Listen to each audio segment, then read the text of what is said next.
You're watching Valley Vision TV on Comcast Channel 7. In the country, and this is very important. We're starting conference play, and Roanoke really needs to rebound from a very tough loss up in Lexington on Wednesday night. Right. I think anytime you have a chance to come off of a road loss in the ODAC to come back and play on your home floor, it's going to be very important to try to get this win under their belt. Really kind of snake bit down the stretch against Ferrum, against W&L, against Bluefield.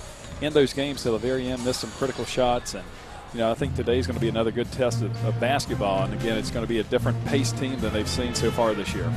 Well, and they've got a couple of players that can give them a big lift, as I mentioned in the open.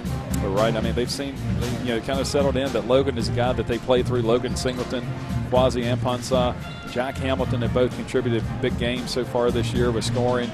They just need to kind of put it all together and try to find some ways to play at both ends of the floor, Rick, where they get some stops on one end. And they're going to have some chances to get some transition baskets today because this team from Lynchburg is going to get up and down the court on them. It is Maroon Madness here at the Bass Center today. The women will be in action following the men's ball game. We've got terrible towels, Maroon Madness towels for free here for folks to wave in the stands. There's raffles will be going on over the course of the game, including a 32-inch flat screen TV. I'm holding out my raffle ticket for that big one. But come on down, enjoy the ball game. If you can't get here, pick us up on the radio and listen to the Maroons. And right now we're going to head to our interview with Roanoke head coach Paige Moyer. And welcome back. I'm now joined by Roanoke head coach Paige Moyer. And Paige, tough ball game for you last time out, and it seems that consistency and kind of finishing games is becoming an issue for the ball club. Well, we're a young team, so that's going to happen.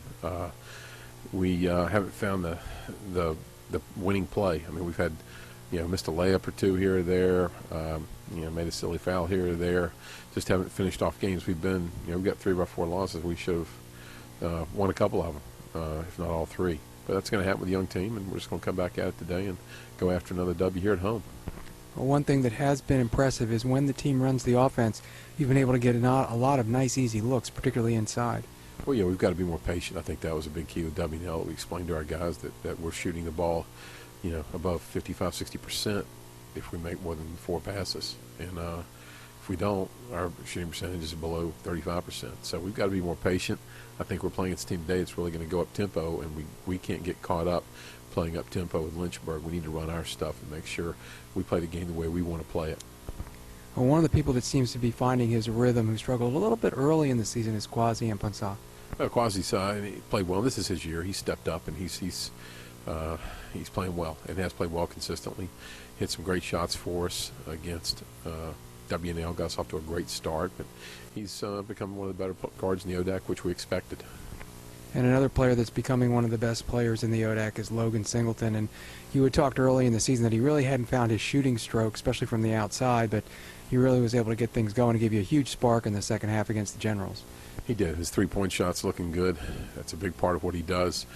And Logan is, almost there. I mean, we need him to get more rebounds for us and be a little bit more of a force. He's blocking shots, doing that, but he's going to have to really step up defensively on the glass to be complete. But he's doing great things offensively, and we knew he would. And it's fun to watch him shoot it when he gets an open 3. It's almost money in the bank. And at the point, Ethan Humphreys continues to improve, and he is really a dogged defender. When the big men, particularly for the Generals, brought the ball down inside in the game up in Lexington, he had a number of strips. Well, Ethan's just a solid all-around player, and statistics are never going to be flashy, but he's one of those intangible guys who does a tremendous amount of things on the court, makes a lot of big plays, gets the ball to the right people. He played like the other night against a pressure defensive team, and 1 turnover in 30-some minutes. So, love to have Ethan on our team, and I'm glad he's only a sophomore. Well, and he's going to have a tall order today as you get a Lynchburg team that likes to go up and down the floor, and they've got a nice transfer point guard. They do. Xavier Parham was a young man who was on everybody's radar on the ODAC 3 or 4 years ago. He went to Christopher Newport, played 1 year, left there, went to community college, and just decided he wanted to play somewhere else, and ended up in Lynchburg. And Hillary got a good find right there. He's a good all-around player. He really does push the tempo. He sets up the other men. I think he's had double figures in assists so far this year twice. And he's very good defensively. He gets after you on the other side and really chase you down and play very hard on the defensive end. He's just as impressive there as he is on the offensive end. And also one of the players that's developed for them very nicely. We knew Nate Campbell was going to be a solid player transferring in from Liberty, and he has been, but Austin Chalemi has really developed into an inside player. Well, I mean, at the end of his freshman year, he really came into his own, had a very good year last year. Missed, 2 or 3 weeks because of injury. So far this year, golly, he's averaging 18 points a game. He shoots 60-some% from the field, getting fouled a lot and shooting better than 75% from the foul line. He's one of the best post players in the ODAC, and will be for this year and next. And he's a tall order for us. We're going to have to really try to make sure he doesn't get really easy looks inside, because once he starts killing you inside, then you go back in on him. They shoot the heck out of the three. They're shooting better than 39% from the three, and they shoot a lot of threes. But I think that's set up by having such a good low post player. So the keys for the Maroons today? But we need to run our offense and play our style of basketball. We need to slow their transition down a little bit. We need to make sure, some teams that have played them allow them to pass the ball out of bounds all the way up to half court almost for an outlet pass. And we've got to defend that and make them go back and get it, and make them run their set offense a little bit. And offensively, we've got to handle their pressure and attack it. All right. Well, wish you the best of luck. Thanks. We'll see you after the game. Roanoke head coach Paige Moyer will. And we are back. Rick Seidel, Jerry Austin with you as the starting lineups are being introduced to the crowd. So we will give them to you as well. First of all, for the Hornets of Lynchburg College, number 2, Xavier Parham, a 5'11" sophomore out of Richmond, Virginia, the transfer from Christopher Newport. And at the other guard, number 10, Brandon Connor, a 6'2" junior from Chesterfield, Virginia. Tucker Lucas is a 6-foot senior wearing number 11 from Herndon, Virginia, Herndon High School. Number 22, Nate Campbell, the transfer from Liberty University a couple of years ago, 6'6" senior from Cary, North Carolina. And finally, the big fella in the middle, 6'7" junior center from Richmond, Virginia, and Trinity Episcopal, Austin Chalemi, number 34. And on the Maroon side, at one guard, from James River High School, the alma mater of my broadcast partner Jerry Austin today, number 4, Ethan Humphreys, 5'10" sophomore.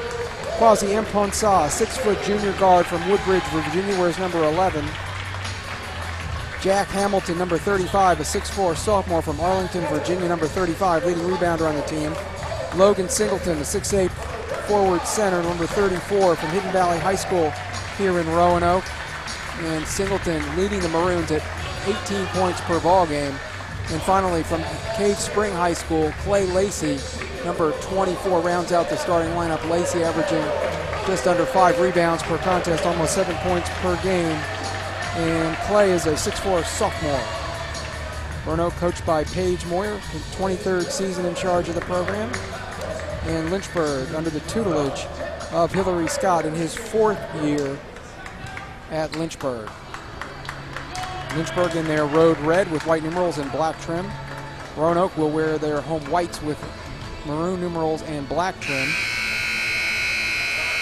Our referee for the ball game is Charles Trent, assisted by Andre Levacy and Zach Cook. Almost looks like the Miami Heat out there with that red and black. Well, they're going to try and run like the Heat. We know that. Teams shake hands at half court. Seems that this is going to be about tempo today, Jerry. Who can control the tempo of the ball game? Right, there's going to be a lot of runs probably in today's games, back and forth, both ways. It will be Campbell to jump it up against Singleton. Oh, ugly tip goes in favor of Lynchburg. Charles Trent needs to work on that toss. The Hornets will control, moving left to right. Parham drives, dishes out top to Campbell. Foul line jumper, got it. Jack Hamilton came to give help that time. Dribble penetration into the lane, kick it back to the foul line for an easy jumper. Lynchburg on top. Hamilton high on the right side, looking down low. Singleton can't get in front of Chalemi. They'll reverse the basketball. Now Hamilton right side from 15, long, rebound, Parham. Chance to run, Lynchburg pushes, Roanoke's back. Lucas in the left corner. They go inside to Chalemi, got around Singleton, missed the bunny, got his own rebound, missed the follow, and Humphreys tracks down the loose ball. Lead pass ahead to Mponsa, left side. Skip it to Hamilton on the right wing to Humphreys trailing the play. Ball's knocked loose, Roanoke controls. Singleton will take a 3 from the right side, in and out. Rebound, Lacey lost it, foul called on the rebound. It'll be Roanoke basketball. I believe Tucker Lucas is going to get called for this. He's completely forgotten about Logan Singleton. We've seen his ability to knock down those shots from the perimeter. That's well within his range, but good blocks out that time by Clay Lacey. They give it to Campbell. Inbounding under the basket out to Lacey on the wing right. Now Humphreys will set the offense from between the circles. 2-3 zone here. A little bit of a matchup. Now they're back into a man. Lacey at the right elbow. Humphreys drives, dishes, and throws it away. And from that time, kicked the field goal right between two players. Amponsah, Hamilton. Neither one of them could get to the ball. Parham down the middle. Kick it left side. Tucker Lucas open three. Buries it. Boy, they look comfortable out there. Run it back the other way. Singleton will score as Roanoke hustling down the floor. Good look ahead that time by Quasi Amponsah. Saw Logan Singleton streaking down the court. Campbell, right elbow, pull-up jumper off the move, spins out, rebound Lacey. Nice box out on Brandon Connor. Humphreys with the behind-the-back dribble to lose. Parham will drive all the way to the goal. Wrap around pass to Singleton, left side, long two, rattles in. Good look that time. That's when Ethan Humphreys at his best, Rick. Driving to the basket, kicking out to the corner. 5-4 Hornets with the advantage, 17:50 mark, first half.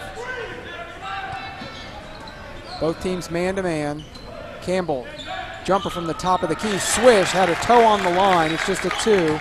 He's got four, and it's a 7-4 Lynchburg lead. And just good games, in good rhythm right now. Both teams up and down the court, getting good looks, good shots.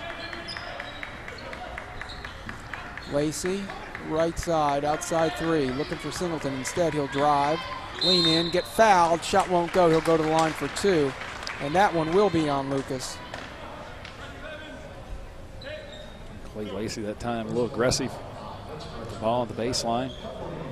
Put the ball to the deck, got in a position to score, and able to draw the foul.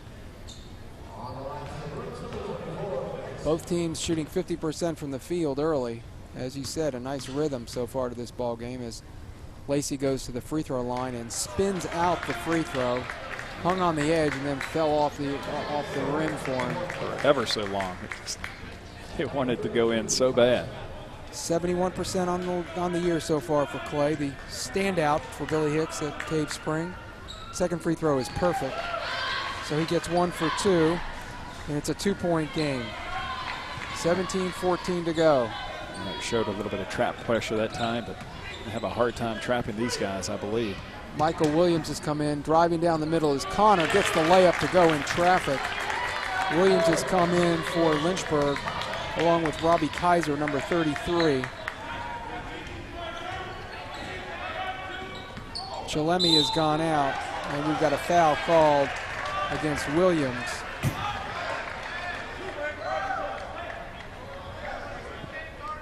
And that is the third foul on Lynchburg, none on the Maroons. More substitutes for Lynchburg.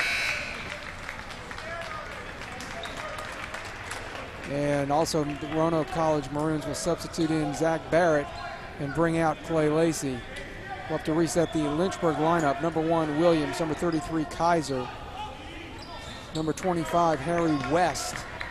Number 22, Nate Campbell. And number 24, Manny Hernandez. Humphreys in the left corner. Dumps it into Singleton in the block. Comes to the middle, kick it out. Barrett, right side from 18th, short. Ball's tipped out and goes out of bounds. Singleton kept it alive, tried to back tip it to Hamilton, who couldn't control it. Zach Barrett just a little flat on that shot, Rick. You could see it from up here. Well, that's kind of his shot. It is flat. It just generally is a flat shot. He tends to be very streaky. When he's on, he's on. When he's not going to happen. Campbell, a three over Hamilton from the top is good. Boy, is he asserting himself offensively. He's got 7 points to lead all scorers. That is the lead for the Hornets, largest of the ball game. 16 minutes to go. And he's just very comfortable anywhere he catches it on the floor. Humphreys will drive the middle, lean in, go to the left hand, hit the underside of the rim. Rebound tipped out of bounds by Roanoke. Humphreys had 4 defenders on him as he drove the middle there.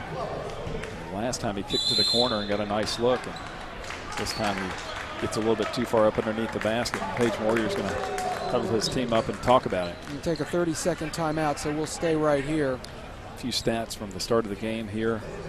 Roanoke College,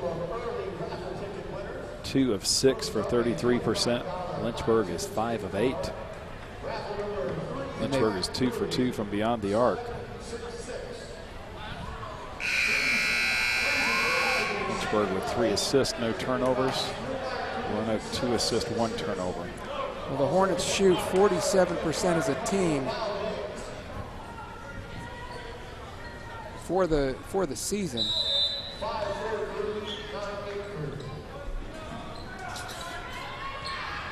Hernandez will bring the ball up the floor against Humphreys off the timeout. So a lot of the back screens. Michael Glover, number 5 with the ball, has come on in the left corner against Hamilton. Out top to Williams against Singleton. Drives the left side, pump fake, put it up, rattle it in. A little 7-foot jumper, a high arcing shot. And Lynchburg now up by 9. Just continue to just define, like the shooting confines here at the Bass Center. Hamilton lobs inside, pass deflected and stolen away. Hornets look to run. They've got 3 men down the floor. Kaiser runs down a long pass, and an offensive foul. He was out of control. Amponsah draws the charge, and that was really the fault of the passer. I believe that was Hernandez, who led him too far, and he couldn't stop. On the other end of the floor, Jack Hamilton, just a poor decision that last time to try to lob it up inside. And Roanoke makes a couple of substitutions with Adam Kessler coming into the game. Played Lacey back in. And also Daniel Echo, who had a career-high 8 points in the last game, comes onto the floor. They beat the trap ahead to Kessler. He'll take a jumper from the top of the key and pinball that one out. Rebound Kaiser. Kessler kind of leaning in on that shot. It was a little long. Hernandez at the other end gives up to Kaiser. Thinks about a 3. I think Kessler took that shot knowing that he had Lacey underneath the basket to get the rebound, but the way the ball hung on the rim. Right corner, Glover open for 3, no good. Rebound Echo, nice job boxing out Williams. Amponsah will drive the middle, dump it underneath for Kessler, reverse layup, got it. And so it's 14-7 with 14:38 to play. Roanoke down by 7. Kaiser between the circles. It's the foul line. Hernandez, step back jumper from the left side, way off. Easy rebound for Kessler. Here comes Amponsah the other way. Driving in traffic, goes to the left hand. Won't get the shot. Williams has the board. Hernandez pushes. Kaiser right side 3 off the bounce. Good. Off the catch, I should say. And Kaiser's got his first field goal. Roanoke now trails by 10. 13:58 to go.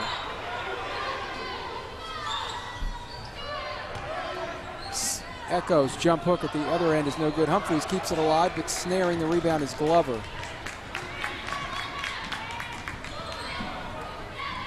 Left corner, Kaiser, jumper, long, rebound, batted out front, controlled by the Hornets.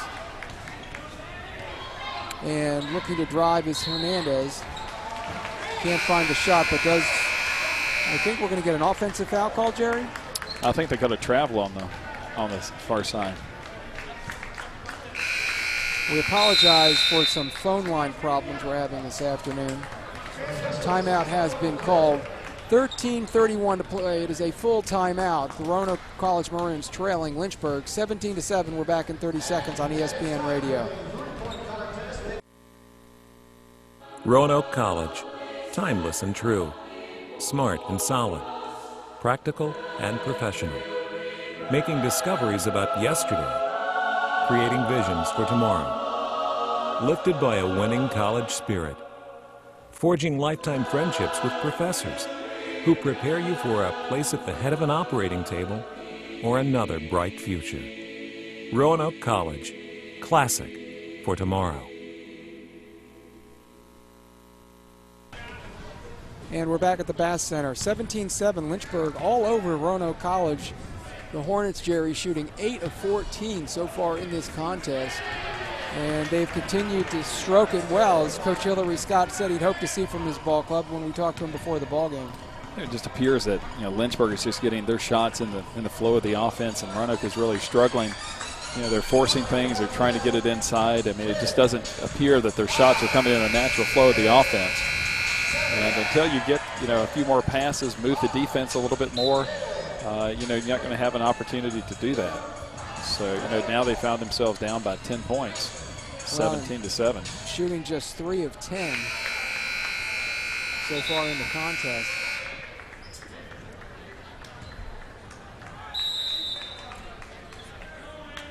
So it'll be Roanoke basketball. Thacker in for Humphreys. Thacker, Lacey, Kessler, Echo, and Amponsah for the Maroons. Thacker getting dogged by Parham, who's returned for the Hornets. Parham almost swiped that one. Nearly 30 steals on the year in just 7 games for Parham. And Amponsah driving baseline, has it knocked off his own foot by Connor, who's checked back in. Connor, Kaiser, Parham, Campbell, Tucker, Lucas, and Chalemi. And Thacker bangs into Parham coming down the right sideline to pick up his first personal foul, first on the team.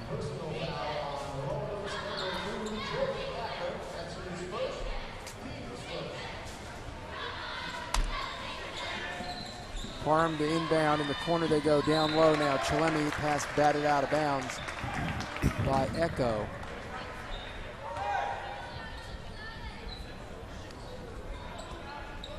Check the jack, wiggle the jack. Out top Lucas, right side for Campbell, driving on Lacey, steps back, jump shot on the way, it's good. And Nate Campbell has really got that Larry Bird lean in, step back, jump shot down this year. He's got all kinds of shots.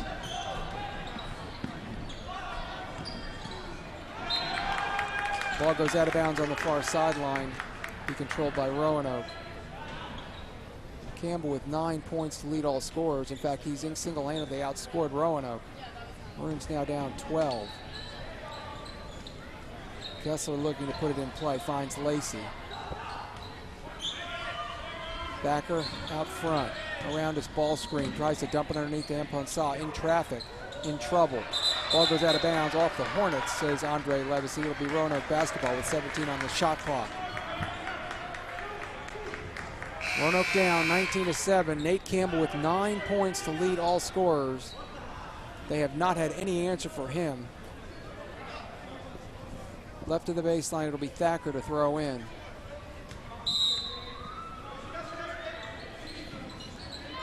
Trying to find an open man, finally lobs it out top to Kessler. Kessler drives, draws the defense. Runner is way off the mark. Ball's loose, out of bounds to the Maroons off of Campbell. Roanoke lucky on that one. Amponsah may have touched it just a little bit. Thacker inbounds in tight. Amponsah misses the jumper. Rebound Echo. Follow, no, but he'll go to the line. Roanoke's intensity seems to have picked up since that timeout. Yeah, they've got some good energy players in there with Thacker and Amponsah. Guys that have given lifts in the past. So Daniel Echo will toe the stripe. One of the two freshman post players for Roanoke College. 3 for 3 from the line this year. Short on the first one. Echo, a 6'8" freshman from Richmond, Virginia. 19-7 with 12:22 to go in the first half. Lynchburg on top. Echo cans the second one. So he's got his first point, coming off a career-high 8 in the ball game against the Generals. Right, just needs to get a stop on the defensive end. Campbell with the ball, right side against Lacey. Fade away from the foul line, spins home. He's now 5 of 7 from the floor. He's got 11 first-half points. Looks more like Harrison Barnes, the way he creates the space. Thacker against pressure to Lacey, left corner, wide open 3 is short. Kessler controls the long rebound, drives to the basket, muscles it up and scores. Good second effort right there by Adam Kessler, but Lynchburg quick down the floor. Driving, Connor misses the layup, and we've got a blocking foul called on Echo. And it will be Connor going to the line. Connor had enough body control that time. Echo was there in plenty of time. It was just that Echo held his ground, and when the Lynchburg player went around, Echo couldn't stay in front of him. Connor from the free throw line, kind of an interesting way, he kind of cocks that ball back by his ear before he lets it go. Makes the first one.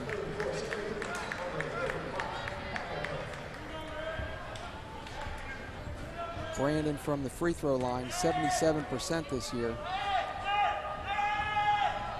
Second one rattles around and drops through the net.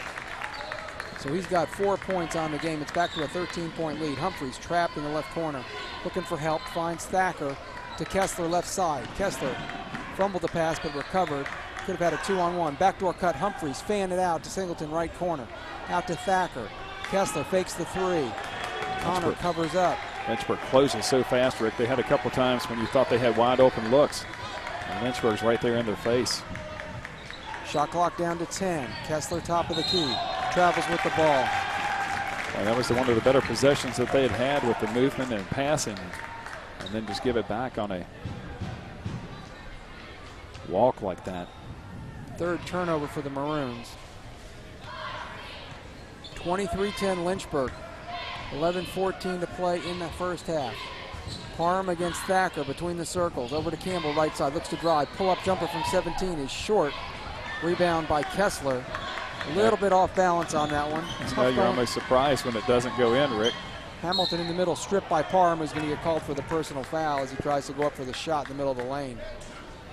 Well, it's always tough to shoot off the move going to your strong side because as you stop, you tend to want to rotate your body toward the basket. Players now kind of dip their shoulder in a little bit to take away from a little bit of that momentum that's carrying you.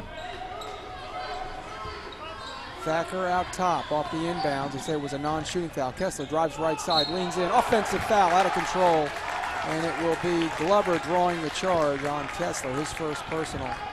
His feet just outside the little semicircle. Third foul on the team. 6 fouls on Lynchburg with 10:48 to go before intermission.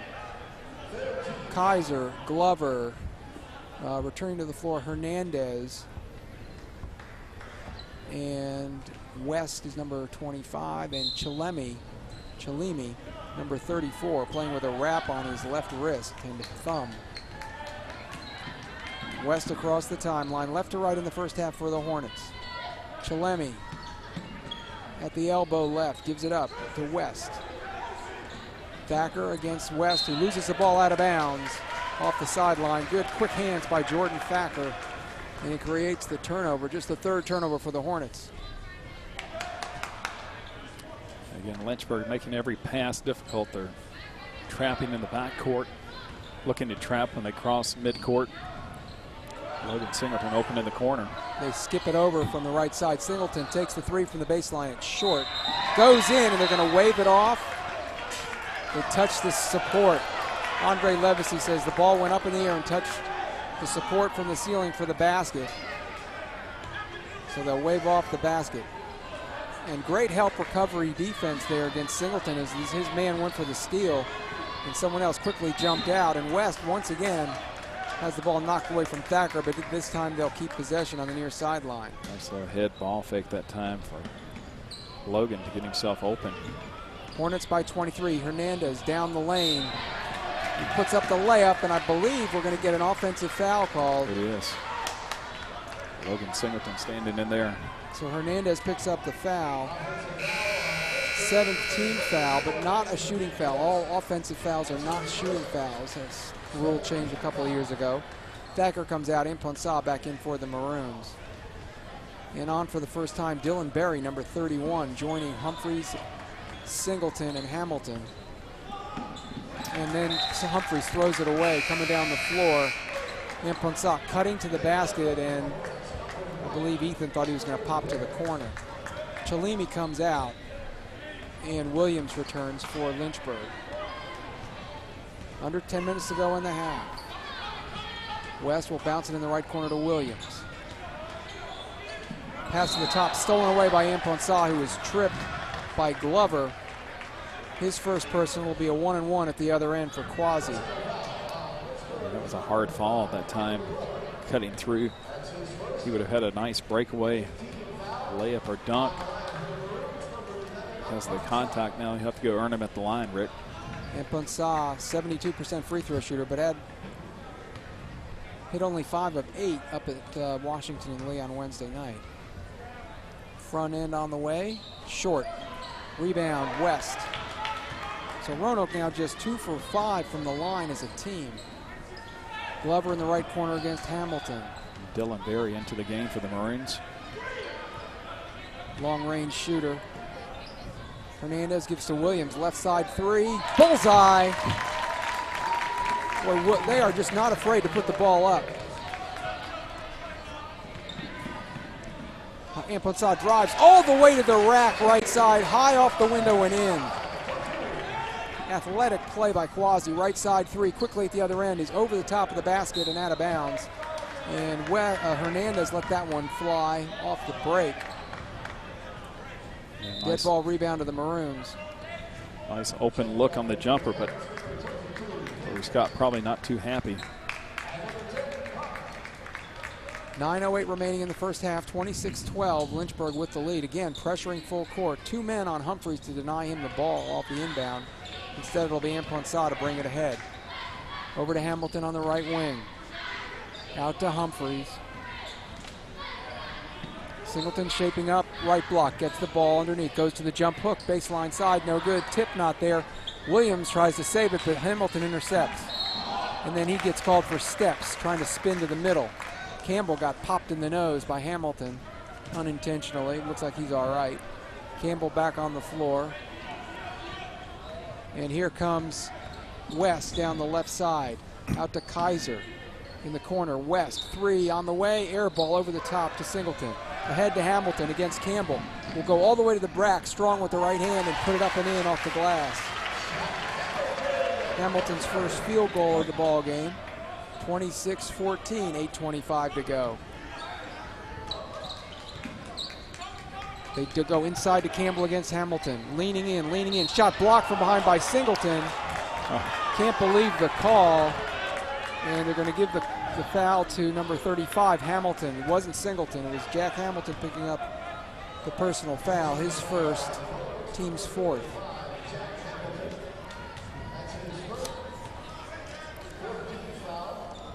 So Campbell goes to the free throw line. Campbell 2 for 2 on the year. 3 for 3 as he makes that one. 12 points in the first half for the senior from North Carolina. Second one is good as well. He takes his free throws, Jerry, from about 6 inches behind the line. Amponsah looking at work against a half-court trap at the other end. They go left corner, Singleton. Thought about the 3. Amponsah 3 from the left side. Score it. Nice kick that Quasi time. now with 5. Back to Quasi. 28-17, under 8 minutes to go in the half. On the Amponsah 3, it's just an 11-point deficit now for the Maroons. They've trailed by as many as 16. Williams against Singleton, right side. Out comes to West for a 17-footer. That's no good. Humphreys with the board. Ahead, Amponsah off the Humphreys feed. Layup, finger roll is good. Amponsah with 7 straight points for Roanoke. Kind of Kendall Marshall like that time. Ethan Humphrey getting in the head to Amponsah for the bunny. Single-digit lead now, 28-19. Campbell, right side, missing from 17. Good defense that time by, I believe it was Hamilton. Amponsah looking to run at the other end. Drive is cut off. Needs help, picked up the dribble, finds Humphreys between the rings. Berry goes into Singleton in the left post, goes to the middle, jumper, hook, won't go, but he will get a pair. Nice good look that time. Logan Singleton had his man posted up on his back. I actually asked for it to go to the corner to Hamilton for the entry pass, but the defender floated to the corner and let the entry pass come from the wing. Williams picks up his second personal foul. 19 fouls against the Hornets, just 4 against the Maroons. Singleton cans the first free throw, 75% free throw shooter on the season. What was a 16-point lead has been cut in half. And Alex Wient is going to come in. I believe for the shooter Singleton after this free throw. Logan with 5 on the game, make it 6, and he'll get a breather. That was good effort by Logan Singleton, really working hard out there. Roanoke has found a way over the last 5 minutes, 3 minutes really, to fight their way back into this game. Now Parham back out on the floor for the Hornets. And Chalemi, out top it comes Glover. They go down into Chalemi against the freshman, comes to the middle, put it up, no, but he'll go to the line. Wient will pick up his first personal foul. And we have a timeout called. See who calls the timeout. I believe that's Lynchburg picking up the timeout. Timeout Hornets, it is a full timeout. So we will take the break as well. 28-21, Roanoke trails, 6:58 to play in the first half against Lynchburg. We're back in 30 on ESPN Radio. Roanoke College, timeless and true, smart and solid, practical and professional, making discoveries about yesterday, creating visions for tomorrow, lifted by a winning college spirit, forging lifetime friendships with professors who prepare you for a place at the head of an operating table or another bright future. Roanoke College, classic for tomorrow.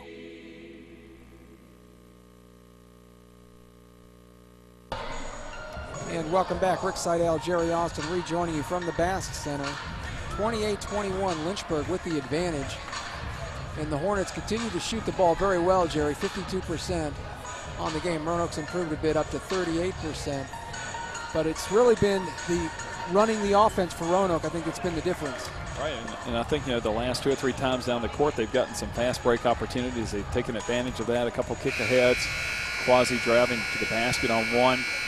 That drive down the last time when Ethan was able to kick that ahead for the Bunny.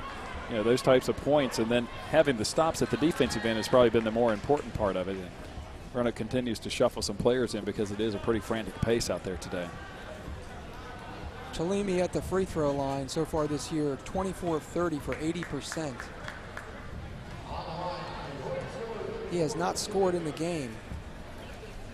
And he has still not scored as that one bricks hard off the back of the rim.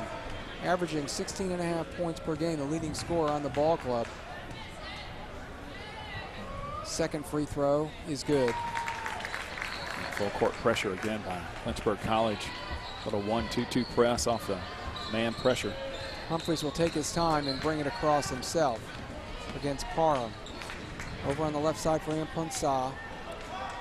Right side, Humphreys, down low, Hamilton. Hamilton drives, in trouble, pull up, fade away, no good, foul called. And that's going to be Glover's second personal foul. Hamilton will get a pair. And that's good hits he played that time. Jack Hamilton, a little bit of a mismatch on the inside. That little size advantage. Hamilton has had his problems from the line this year. It seems like one year every Roanoke player struggles from the free throw line. He's 4 of, I was going to say 6 of 14, now 6 of 15 as he misses the second one, 43%. Glover out, Williams in. Williams with 2 personal fouls as well. Really nice crowd here on hand. A lot of the students in for the game. Hamilton long on the second one also, and then tips the rebound out of bounds. He'll go to Lynchburg. I just hate not to be able to convert from the free throw line like that, Rick. A chance to get within 6. The margin still stays at 8. Now, and you mentioned the taking advantage of fast break points by the Maroons. Roanoke with a 12-4 advantage from points in the paint in this game, but they still trail by 8. Down low pass knocked away by Ampunsa. How's that for reflexes? Quasi is running past the left post on the baseline. They were trying to post it, send it into Chalemi in the post, and he swiped at the ball as he went by, reached back and knocked it off the end line. Did the smart thing by not throwing it in underneath his own basket. They go down low. Chalemi under the basket, makes the layup right around Wint for his first field goal of the game. He's got 3 points. 31-21. Impunsa to Humphreys, cutting to the basket, travels with the basketball. It was a good idea, but Humphreys not expecting the pass as he cut through the lane. Normally giving it to a guard moving like that, you don't have the problems. It's the big guys that struggle with their footwork. No, I think it's Humphreys just doesn't think offense. They double down Chalimi, kick it out, 3 on the way. Parham got it. That's what they do. Coach Stott was talking about that inside-outside action. Nice 5-0 run by the Lynchburg Hornets. Push the lead back out to 13. Berry will take a 3 after thinking about it and miss badly. Lynchburg pushing the other way. Connor around Impunsa, misses the layup. Good defense as Kessler rebounds. Berry rebounds, needs some help. Here's Hamilton coming back to help out. Hamilton drives right against Williams. Leaner, no good, partially blocked by Chalimi. Rebound Impunsa in traffic. Ball off the baseline to the Maroons. 5:19 to play in the half, 34-21. Rick had it down to 8 at 29-21 with a chance to make the 2 free throws to bring it to 6. And this little run by the Lynchburg Hornets has pushed it back out to 13. Humphreys will put it in play. Roanoke with some substitutions. Inbounds to Impunsa. Right side catch, shoot, score from 15. Nice execution off the inbounds play that time. Nice open look for Quasi. Singleton, Lacey, Barrett, Humphreys, and Impunsa as Parham misses a pull-up jumper from the right wing. It's no good. Chalimi with the rebound. Send it out top. Hernandez open from downtown. Buries it. Hernandez first field goal. That is the 5th three-pointer in the half for Lynchburg. 6 of 10 from downtown for Lynchburg in the first half. Barrett out front, over to Impunsa on the right wing. He drives, spins, ducks underneath, can't find the shot. Out to Humphreys, penetrates, spins in the middle.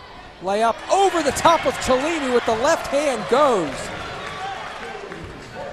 37-25. Hernandez against Barrett, right side, can't get the drive. Out to Williams versus Lacey. Kick it. Parham driving, layup, no. Rebound yanked down by Singleton. Humphreys really forcing Parham under the basket on the penetration. Did an incredible job getting it up on the rim. It looked like it was going to fall there for a second. They go into Singleton in the left post, double team, turns baseline and travels with the basketball. That's about the 3rd or 4th time that the Maroons with the ball in their end of the court turns it over on a travel. 9 turnovers for Roanoke, just 5 for Lynchburg. Impunsa bent over at the waist. He's played the majority of this first half. We break 4 minutes to go. Maroons down 12. West out top for Hernandez. We've got some sort of foul inside. I think an illegal screen. Williams will pick up his 3rd personal foul.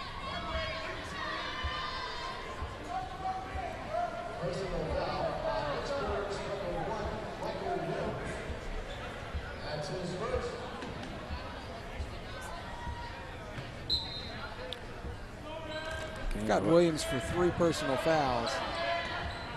So he might be on the bench.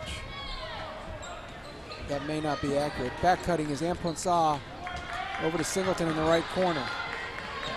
Left side Lacey. Roanoke reversing the ball. They find Singleton in the left post. Goes to the jump hook around the rim and out. And Lynchburg fighting with one another. Williams and Hernandez. And it will go out of bounds to Roanoke. Still like to look that time, Rick. I mean, it's a shot that you work for in your offensive sets. Last time they got the shot for Quasi. Right baseline and into Barrett in the corner against Kaiser. Back out top to Humphreys. Humphreys will drive right side to the basket. Shot blocked from behind, but Singleton there to clean it up as Chalimi came over to get the shot. Nice little pick and roll. Both players did what they were supposed to do. And Ethan went ahead and put it up on the glass. And Logan there to clean it up. Campbell against Lacey, right side, outside 3. Over to Chalimi, left side from 18 feet. In and out, rebound, ripped down by Impunsa. Inside, driving and scoring for the Maroons. Quasi Impunsa. 11 points for him. And Kaiser takes steps at the other end as Impunsa closed hard on the 3-point attempt. Tried to pull it back, did Robbie, and it was a turnover for Lynchburg. So once again, it's an 8-point game with a chance to cut into it here. Roanoke will bring the ball up the floor against pressure. See the spread that they got. Looks like looks like a North Carolina 4 corners here. Players spread out all over the floor. I believe Williams just has 2 personal fouls for Lynchburg. Humphreys out top to Amponsah. Gets a screen left from Singleton, who pops out to the top of the key, can't get the 3. 10 on the shot clock. Humphreys into Singleton, faces at the right elbow. Shot blocked by Chalemi. Amponsah hustles for the rebound of the loose ball. It'll be Roanoke basketball with 3 on the shot clock as Hernandez knocks it into the seats. They've got to do something going toward the basket this time. 3 seconds to get their shot up. 2:17 on the game clock. Roanoke down 37-29, the closest the Maroons have been in quite some time. They get it into Singleton. Singleton will drive all the way to the basket. Finger roll. No traveling called right before the 24-second violation. Layup did not go. I like the play, though. I mean, you can do that in 3 seconds. You've got enough time to put it on the deck, and maybe not been called for the walk. Got it up in plenty of time. 2:09 to go here in the first half. 37-29 Hornets. Again, Roanoke got it down to 8. 2:02 to go in the half. Foul called against the Maroons. I think that's Singleton.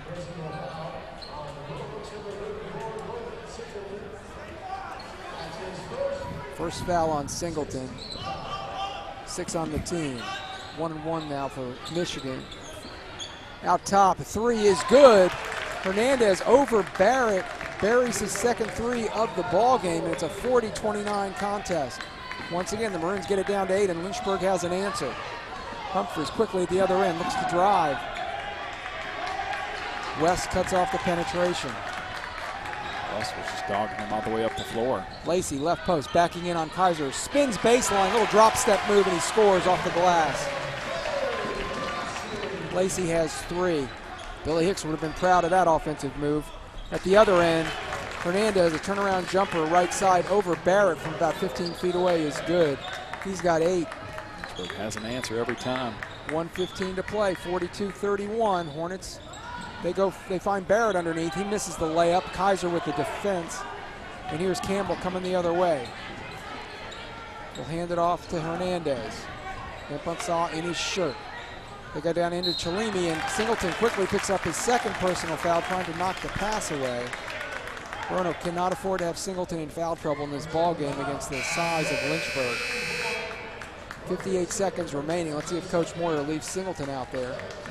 He takes Barrett out and puts Kessler back in.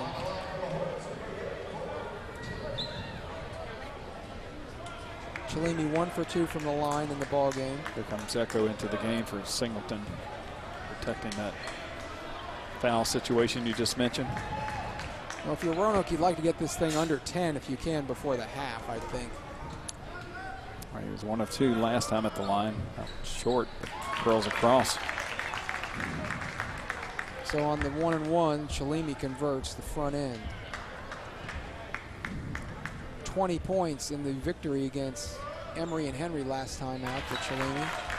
Score them both, so give him 5 on the ball game. It's a 13-point advantage. Under a minute to go. Looking at some 1-3-1 half-court trap. Roanoke beats the pressure. Lacey drives, reverse layup, left to right is good. Looked like just a 1-3-1 zone with some trap up near midcourt, right? Good. That was it. But it was good passing over the top of that. Clay Lacey working on the baseline that got himself open. 3-second difference in the shot clock and game clock. Hernandez right elbow, wide open jumper, rattles around and drops as Lacey left his feet. Hold for the last shot if they'd like. 10 for Hernandez, 44-35 our score.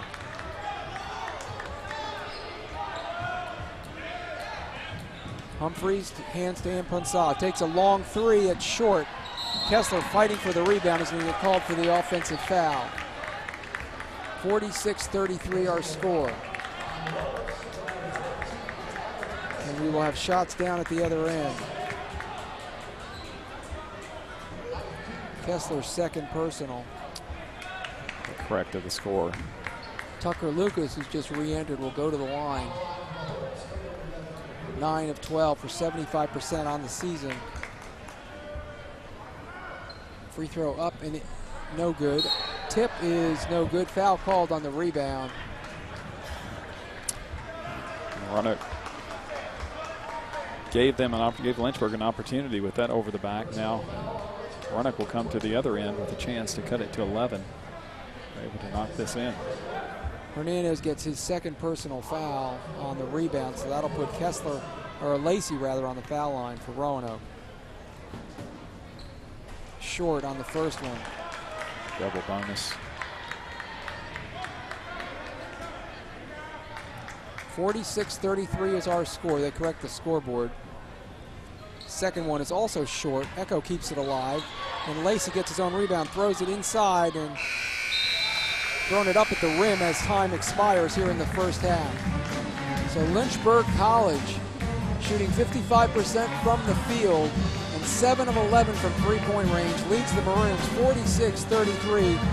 We are at the half. We'll take this time out, be back with halftime stats and the rest of our halftime show. Don't go away. You're listening to Roanoke College Basketball on the Maroons Radio Network.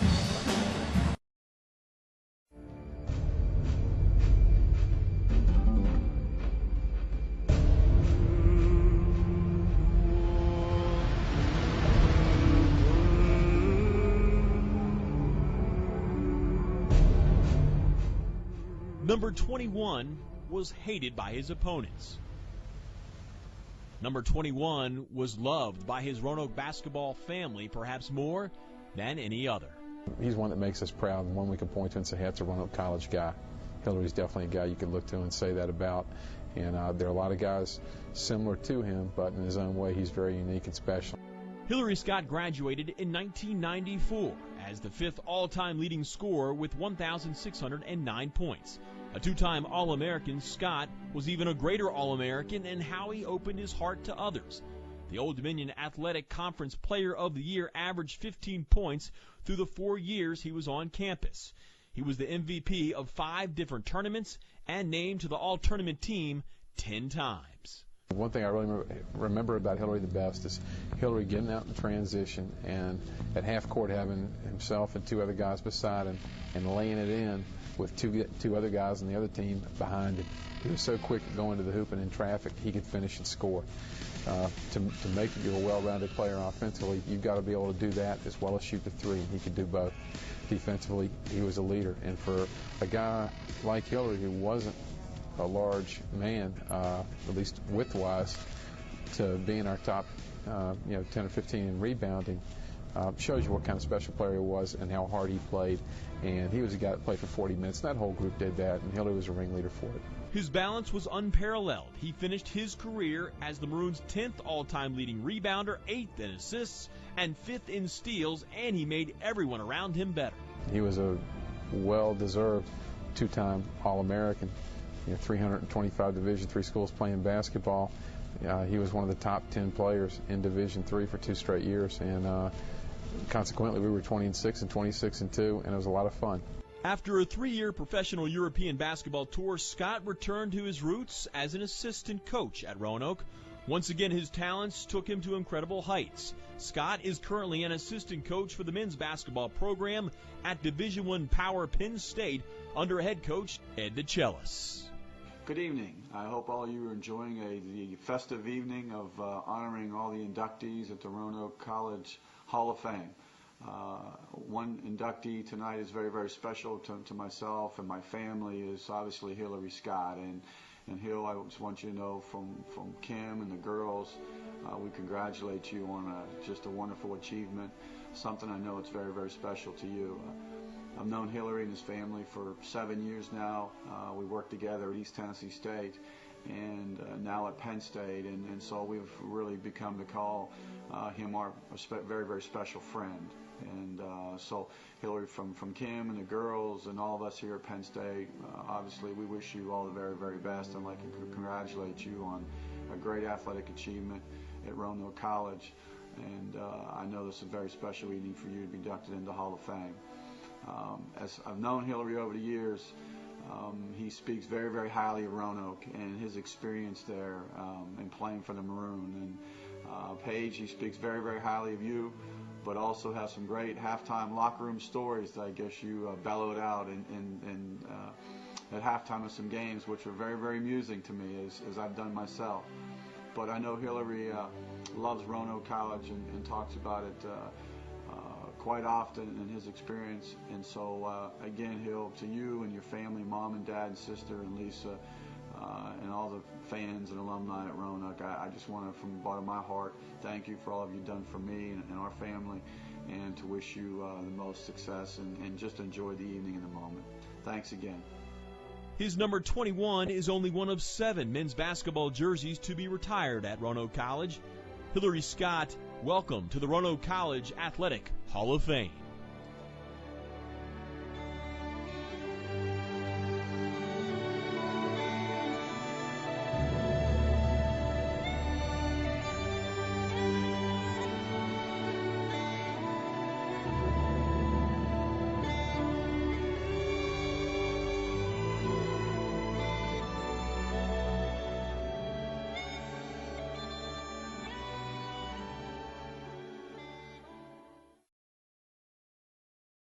Back at the Bass Center, 46-33, Lynchburg on top of the Maroons. And what is it that Paige Moyer is going to be expecting out of his ball club if they're going to come back? Well, again, I think they just need to build on some things that they did well in the first half, and that was getting the ball inside in the post. And Clay Lacey and Jack Hamilton have the ability, along with Logan Singleton, to score down in the paint. And it seems that they have a little bit of a size advantage, and just have to defend the perimeter just a little bit better and hope that maybe Lynchburg is not quite as hot. It'll be Maroon basketball to start the second half. Roanoke moving left to right.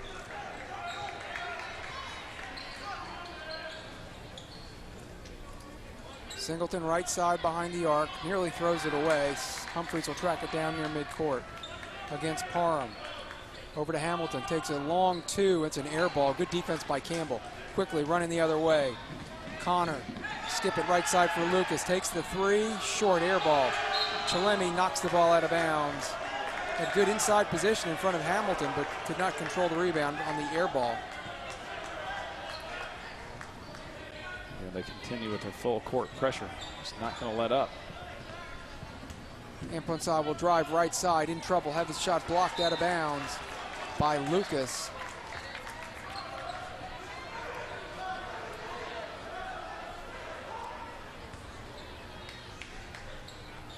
Inbounding right baseline, Humphreys looking for cutters. Finally, Hamilton pops out on the wing right against Campbell.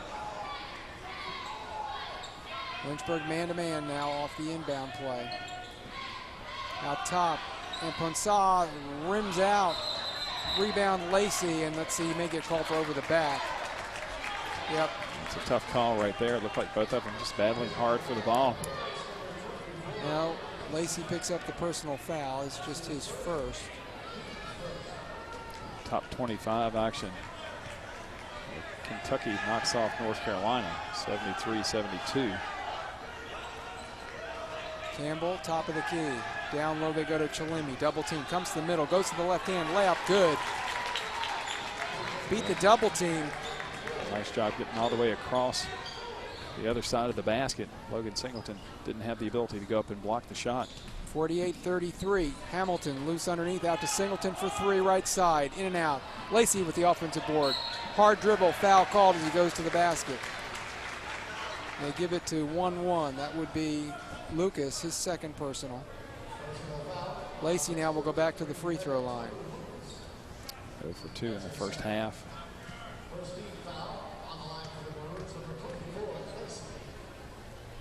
This one is good.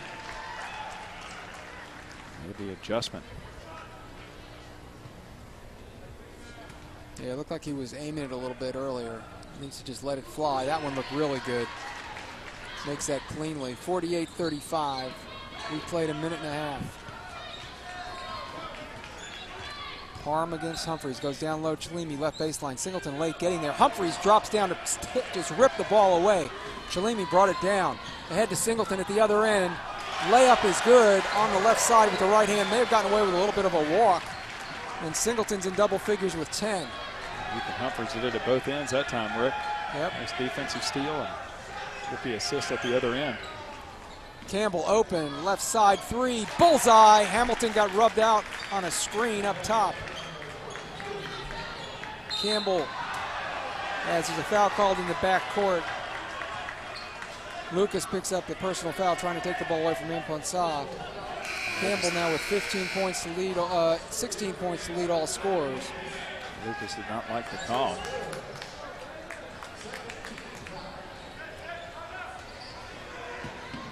Roanoke at the offensive end, trailing by 14. Impunsa open from 17 right side, knocks it down. 51-39, cuts it to 12. Hernandez, crossover dribble, right side, loses Lacey, airmails the 15-foot baseline jumper, but Roanoke pokes it off the baseline. Again, you see Roanoke playing with a little bit of a sense of urgency here to start the second half.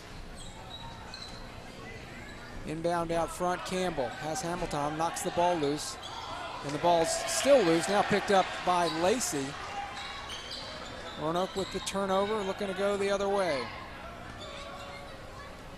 Lacey trying to post Kaiser right side, they can't find him. Now it's Humphries into Singleton left post, double teamed. To Humphries, cutting to the basket, in traffic, left-handed layup is good among the trees. And Hamilton deflects the inbounds pass into the seats. Ethan does a great job. I mean, he dribbles really well with both hands, and that time was able to score. The other basket that he scored was with his left as well. 24-8, points in the paint advantage for Roanoke. You're a little guy going in there amongst the trees. You got to use every advantage that you can. Roanoke has the lead down to 10. 17:07 to play in the ball game. Looking for their first win in conference play and their second win on the year. Hernandez backing down Impunsa. Turnaround Jay Long. Rebound ripped down by Hamilton. Not free and stolen, but then re-stolen by Humphries. Ahead to Impunsa.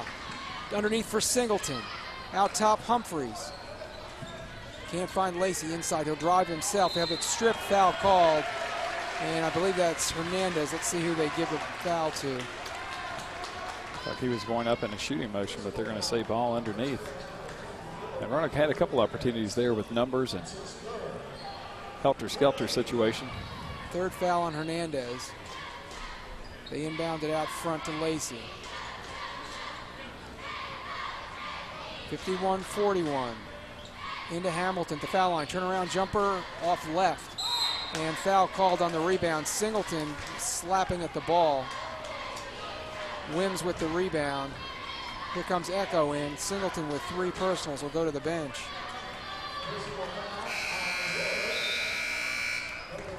Wims made sure that Clay Lacey knew who was going to take the ball on that one. They're getting a little chippy out there. Officials asserting themselves here. Cutting to the basket is Glover. He misses the shot. Follow is up and in. They're going to get Echo for the personal foul. And Echo came over to help, and when the ball was missed, Williams was there to pick up the loose ball and took it in, and Echo was on his arm. 7 points for Michael. 6 of 12 from the line so far this year for him. Lead back up to 12.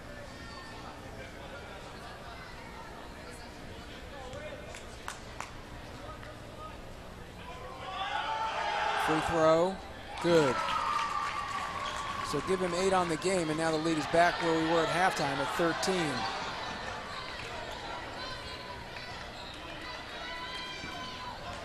And Impunsa at the foul line. Now Humphries will take a 3 or 2 from the left corner. That's no good. Rebound by Parham, looking to run.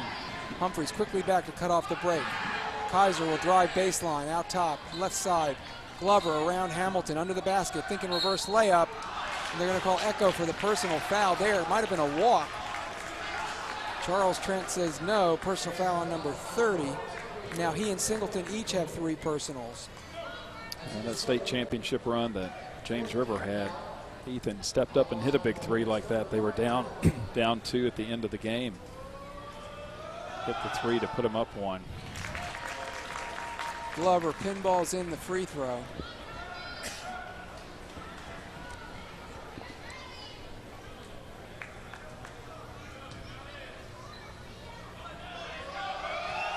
Oh, that's Connor.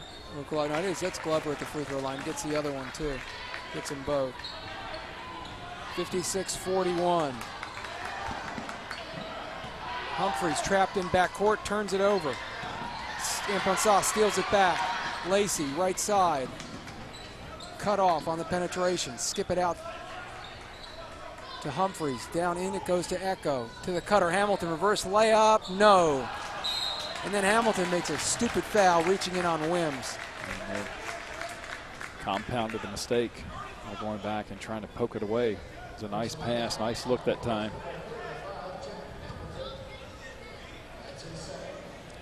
Second foul on Hamilton, 5th on the team already with 15:35 to play, just 3 against Lynchburg. 56-41. Roanoke needs to have a nice little run, but it's all going to stop with them. Stop on this end.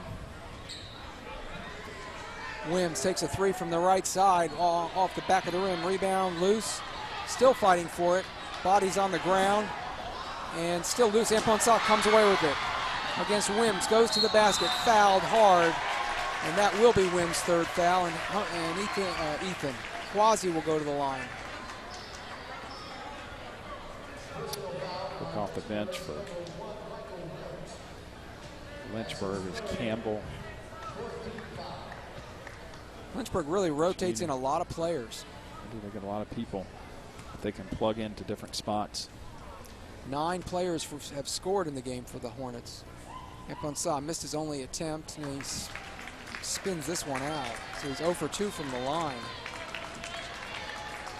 It's 5 for his last 10 from the stripe. Barrett comes in for Roanoke. Hamilton goes out. Second one, good. 14 points for Quasi. 56-42. West will handle out front against Humphreys. Both teams man-to-man. Kaiser around Amponsah, drives right side, bangs into Humphreys. He's going to get called for the block. If he had stood his ground, that would have easily been a charge, but he turned sideways, I guess trying to step out of the way. That was his intent, was to get completely away from it. Found himself right in the middle of it. 16 fouls now against the Maroons, so it'll be shots the rest of the way for the Hornets as Kaiser goes to the line for the first time this afternoon, and he makes his free throw.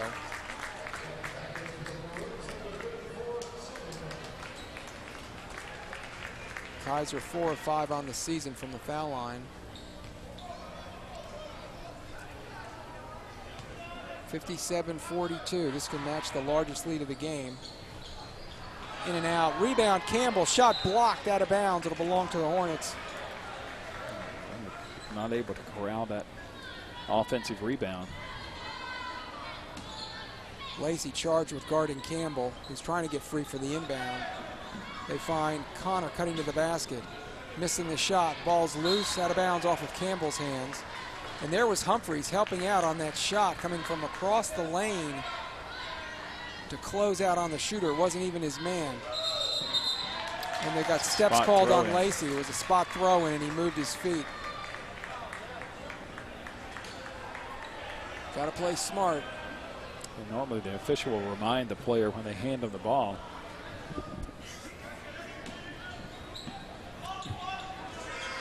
Kaiser bounces in the middle for Campbell. Gets a return pass, a 3 from the left wing. Short. Singleton corrals the ball. Amponsah 2-on-4.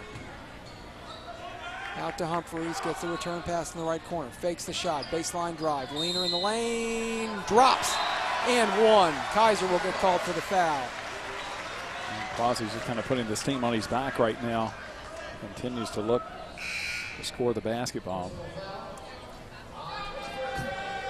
Andrew Daniels not dressing today for the Maroons, has had the flu, and a player they really were counting on to provide some additional scoring punch from the wing. 57-44.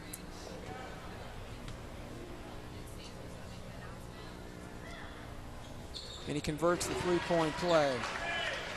17 points for Amponsah. Campbell has 16 for the Hornets. West, yo-yo dribble out high. Campbell wants it down low, gets it against Lacey. Left block, turn around, fadeaway jumper, got it. Boy, he's just really impressive there, Ricka. He's a go-to guy. He's not afraid to shoot it. He can score from all positions on the floor. Stays on balance nicely. Lacey, left side three. Yes!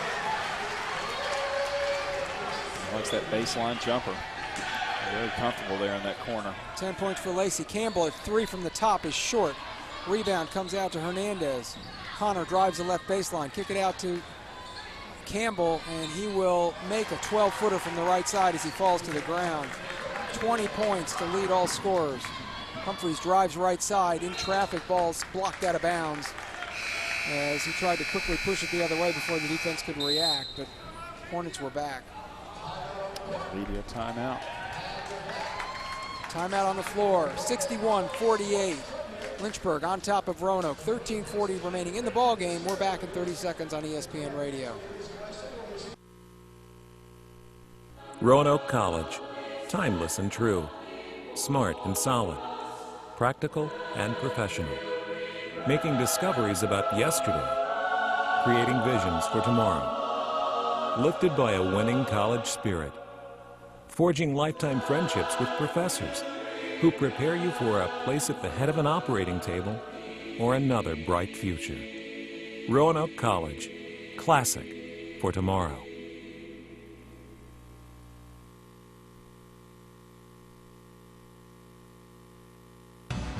And back at the band center, the pep band playing on. Always great to have the pep band in here. Any college basketball game, it adds so much to the atmosphere. It does. It really feels like a big game. It is a big game this afternoon, and Roanoke continues to fight. And every time they punch, Lynchburg seems to have a counter. A lot of past players. Just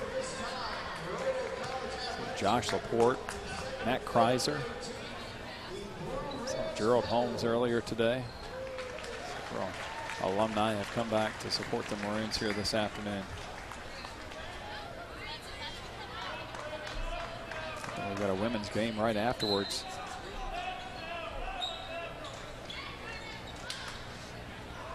Inbounds play, stolen, nearly stolen.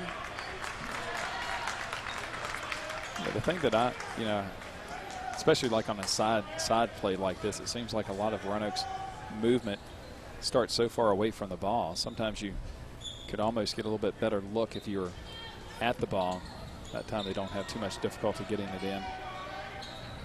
Fresh 35, Humphreys underneath for Singleton. Nice catch on a tall pass. Throws it back out top, deflected by West. Humphreys knocks it free. West runs it down and makes the layup at the other end.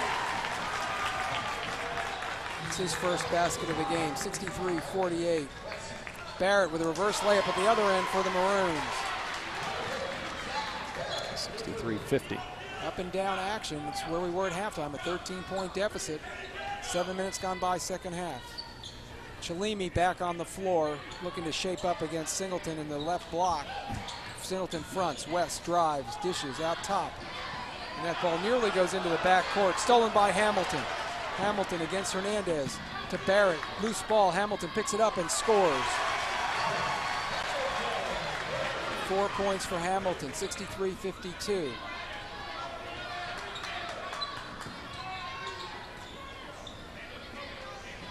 Right side, Hernandez. Hernandez will take a three off the bounce. No good, gets his own rebound. Barrett didn't box him out front. Connor rims out a three. Loose ball, foul called, and I believe that's Hamilton picking up his third personal. Zach Barrett just did not box his man that time. If he would have just simple fundamental that time, Rick, on the shot, turn, and put a body on the man, the ball would have come right to him. Instead, they get a second look, and now they go to the line to shoot a 1-and-1. So Echo, Singleton, and Hamilton each with three personals for the Maroons. Wims and Lucas have three for the Hornets with 12:23 to go. Chalimi missed his first free throw and made his next three. Misses the front end of the 1-and-1 there. And Hamilton clears. Singleton in the right corner behind the arc. Amponsah out front will drive. In the lane, shot partially blocked, gets his own board and follows it in without coming back down to the ground. 19 for Quasi. Parham will drive, dish, Connor three, left corner, bingo. And a timeout called by Hillary Scott. This will be a full timeout, I believe. 66-54, just under 12 minutes to play. Roanoke trailing Lynchburg. We're back in a moment on ESPN Radio. Roanoke College, timeless and true, smart and solid, practical and professional, making discoveries about yesterday, creating visions for tomorrow, lifted by a winning college spirit, forging lifetime friendships with professors who prepare you for a place at the head of an operating table or another bright future. Roanoke College, classic for tomorrow.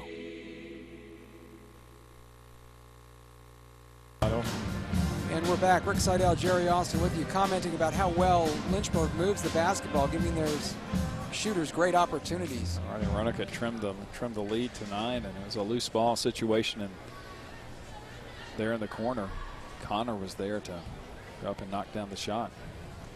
Was that Connor that made the last one, or was it Tucker? It was Connor. It was number 10. And, talk about managing a game. A coach like Hillary Scott could really maybe sense the momentum that Roanoke College had. Took a timeout there after a good made basket just to settle his team down. And Wims is back in. Campbell has gone out. Tucker returns. West takes a seat for the Hornets. Roanoke with Hamilton, Humphreys, Amponsah, Singleton, and Kessler on the floor. They go to Hamilton left side against Wims out front. Amponsah, screen right from Singleton. Can't get around Connor. Kessler right wing outside 3. Shot clock down to 14. Hamilton starts cutting to the basket, and Humphreys throws it into the seats on the far side. And the person on the front row, Rick, just avoided probably a broken nose. That ball hit just to her left. She was not even looking. 13th Maroon turnover. Connor around Amponsah, back out top to Wims. They'll go to Parham, right side for 3. Bullseye! And 2 big threes in a row. Connor, now Parham steps back. Lead bulges out again to 15. 10 of 20 from beyond the arc for Lynchburg. 69-54. Hamilton takes his eye off the pass from Amponsah, was already making a move on the left baseline. Second turnover in a row for Roanoke. Timeout called by Paige Moyer.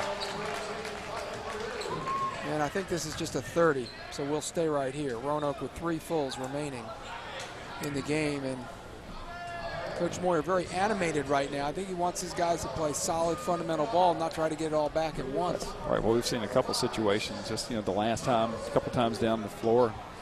Barrett had the opportunity just to turn around and box out. The ball would have come to him. That time, Hamilton, you need to kind of stay focused to the nth degree when you're on the court. That ball was really not deflected. There wasn't anything that prevented. He was just looking to see where he was going to go with the ball first. Let's just catch, then make your move. So it'll be Lynchburg basketball with under 11 minutes to go. Hornets have been in control throughout the ball game. Roanoke has cut the lead to 8 on a couple of occasions. Wims a 3 from the right side. He's well short. Good box out by Hamilton there on the shooter for an easy rebound. And that's exactly how you do it. It's good work by Jack Hamilton.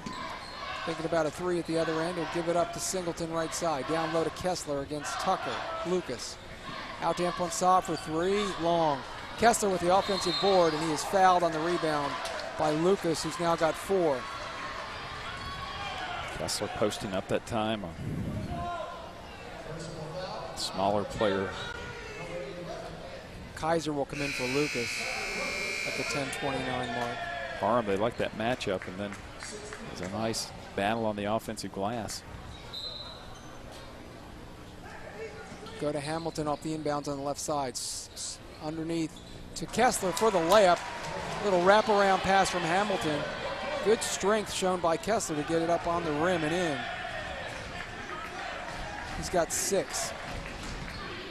Momentum shifting a little bit toward the Maroons. Wims drives, knocks over Hamilton, no call. Back to Kaiser for 3. Short, rebound. Amponsah way up in the air to clear. Quasi looks to run. Out to Hamilton. Humphreys will drive the left side, go all the way to the basket, miss the layup, but get fouled. Going under the basket on the left side and trying to spin it up off the glass on the right side. He had Logan Singleton over in the corner, maybe just couldn't see him. It was on his, away from the way that he was driving. A lot of time Ethan just senses him out there. Humphreys goes to the free throw line. I believe that should be Wims' 4th personal foul. Humphreys misses the first one. Struggled mightily from the foul line a year ago. He's been working very hard to improve in that category, but now just 1 of 5 for the season from the stripe. A little hesitation in his stroke last year. It looks like he's corrected that a little bit this year. Second one is long. Rebound Parham.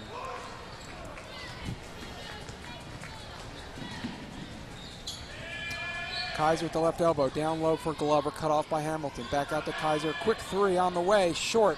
Rebound, Parham, left side, drives, dishes out front. Connor, right wing, behind the arc, drives around Amponsah, reverse layup is short. And there Kessler is for the board, and Kaiser fouls him from behind. It'll be a 1-and-1. Kaiser's 3rd personal foul. Again, Roanoke with an opportunity to score some points while the clock is stopped. After Ethan missed 2, Kessler will go to the line now to toes the stripe. Roanoke just 8 of 18 as a team from the line. 69-56. Give them those 10 points, and it's a 3-point game.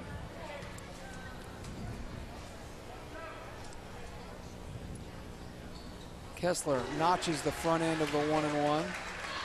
One of 2 seniors on the ball club. That was his first free throw attempt of the year.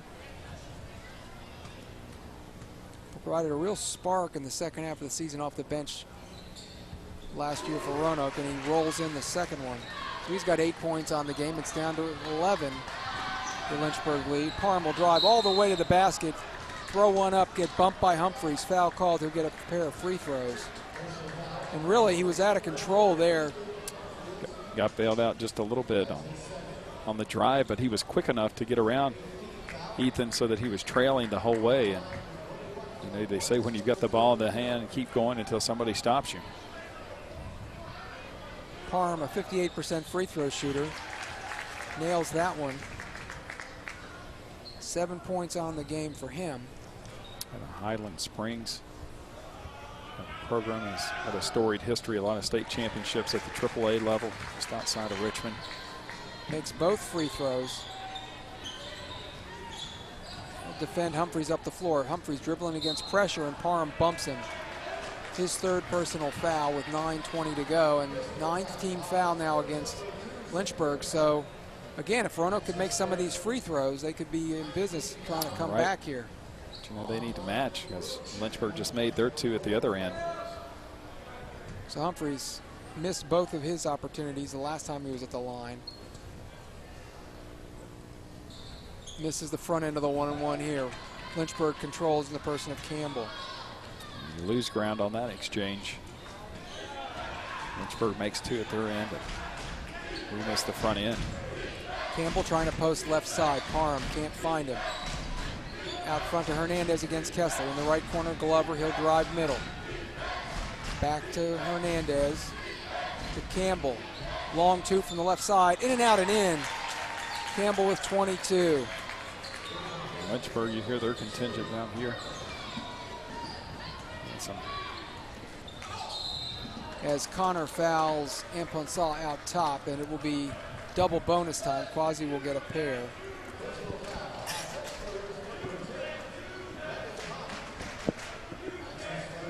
That's just the first on Connor. Roanoke with 8 team fouls.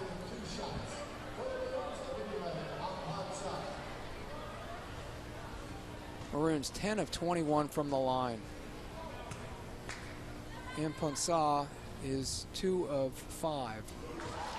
3 of 6.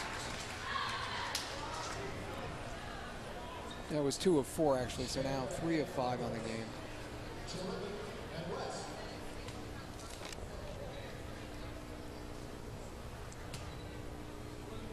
Parham comes out, West comes in. Quasi cans the second one as well. 21 points on the game, 3 shy of his career high. 73-60, right where we were at the half, 13-point deficit, 8:35 to go in the game. Chalimi spins baseline, gets bumped by Singleton, and Logan's going to pick up his 4th personal foul. This will be the last 1-and-1 before both teams will go into the double bonus. And that little spin move right there got Singleton on his back. Hamilton comes out, Lacey comes in. They'll leave Singleton on the floor. Really no choice for Coach Moyer at this point. Chalimi, the front end of the 1-and-1, rattles in.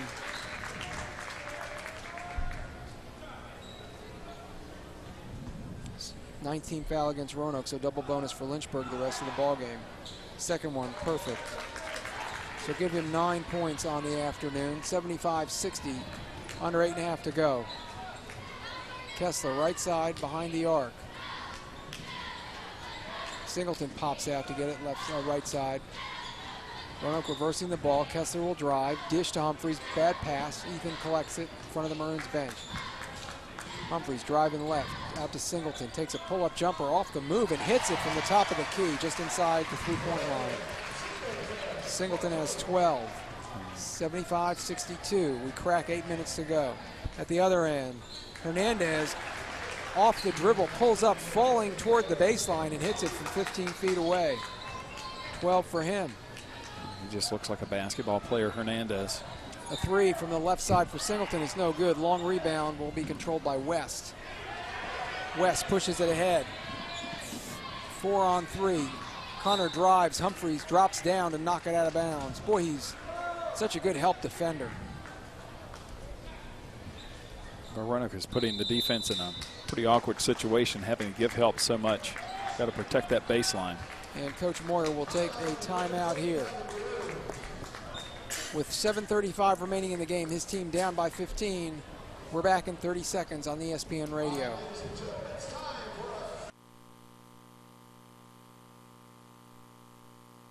Roanoke College, timeless and true, smart and solid, practical and professional, making discoveries about yesterday, creating visions for tomorrow, lifted by a winning college spirit, forging lifetime friendships with professors who prepare you for a place at the head of an operating table or another bright future.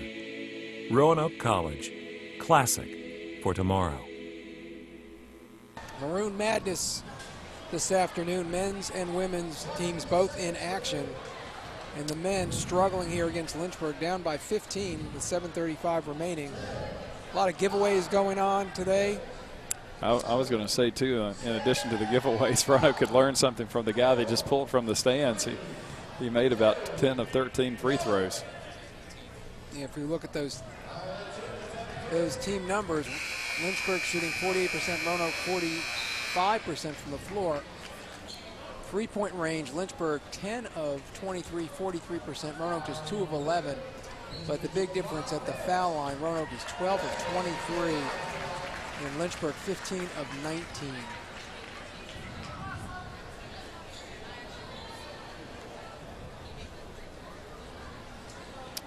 And Roanoke has 14 turnovers on the afternoon. Roanoke going to play man-to-man off the baseline inbound. Out top it comes to Connor against Amponsah.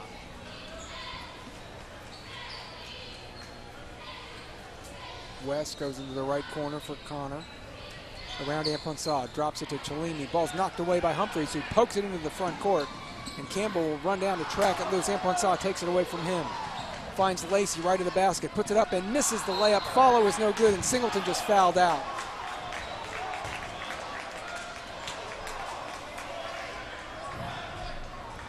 No, no, no. Yes, yes, yes. Is that not his 5th personal foul? Yeah, and Roanoke really scrapping and hustling for the ball. I mean, you just have to give credit to him. No, that must be only his 4th foul, I guess. Just unfortunate at that time because Roanoke had a 2-on-1, but again, I'm just really impressed with Lynchburg's ability to recover. Their ability to scramble to the loose balls, their ability to close out. And Roanoke can't corral the missed free throw. Second time that Lynchburg has gotten an offensive rebound off of misses from the line. And Chalimi fighting with Amponsah in the corner for the ball. Quasi knocks it off the end line, but Roanoke running out of time here. Just under 7 minutes to play.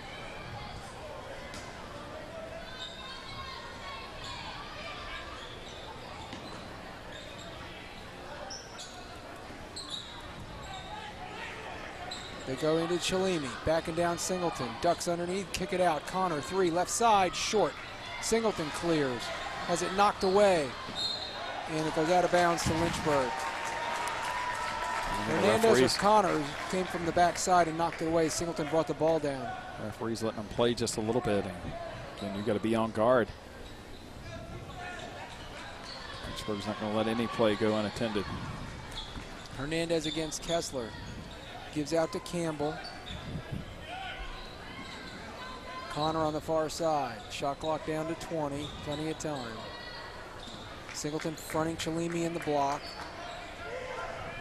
West between the circles against Humphreys. Gets a screen right. Drives to the basket. Throws it to Connor in the corner.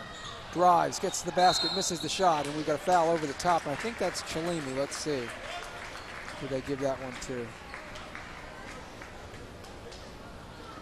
I call the foul on the shot. I thought the foul was on the rebound. Lacey gets called for the foul. Looks like Singleton was fouled over the back on the rebound, but officials call it a different way. Connor notches the free throw.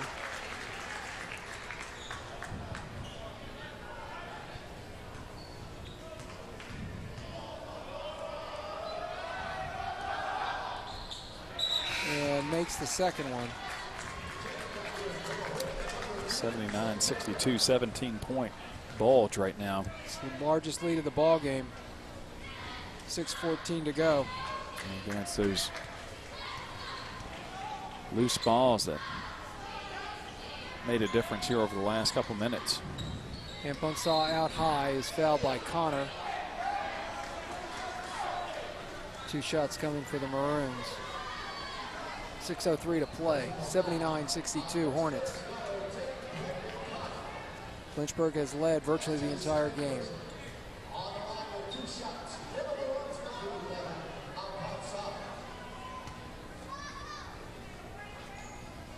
And the Garfield High School product from Woodbridge, Virginia, converts on the free throw.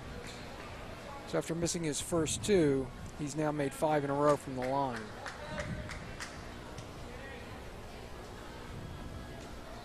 Second one, perfect.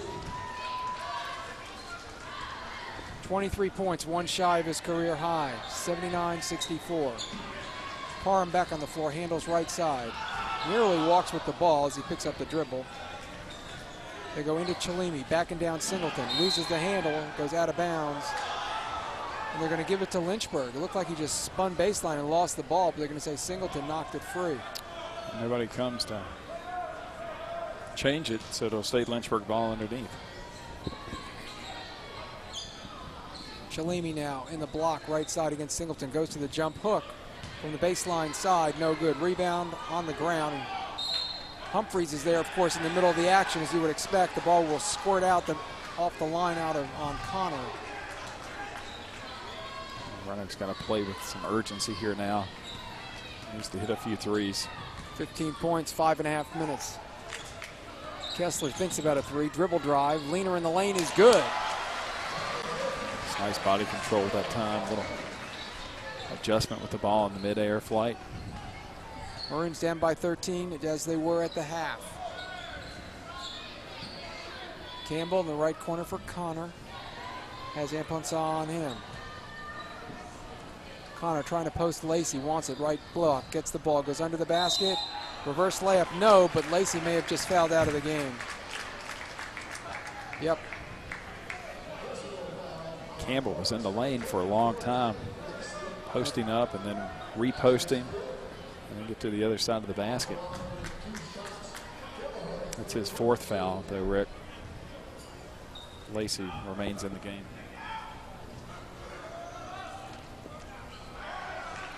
It was how many personal fouls? I think that's his 4th. It's his 4th.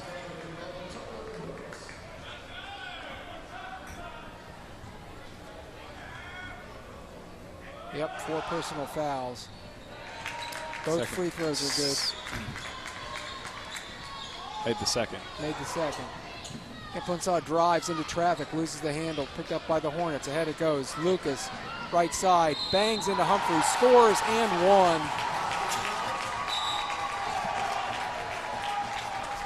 And the wheels really starting to come off right now for the Maroons. I think Adam Kessler just picked up a technical as well.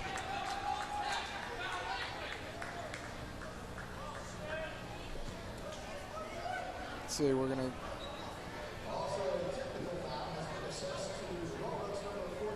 Yes, Adam Kessler picks up a technical foul. And Campbell will shoot it. Some days it's just not your day, Rick. I mean, the ball continues to fall for the Hornets. And run it as hard as they try. Cannot cut into this lead. Campbell makes the first one, hits the second one. So now we'll come back and Lucas will have a chance for the old-fashioned three-point play. He's got 5 on the game.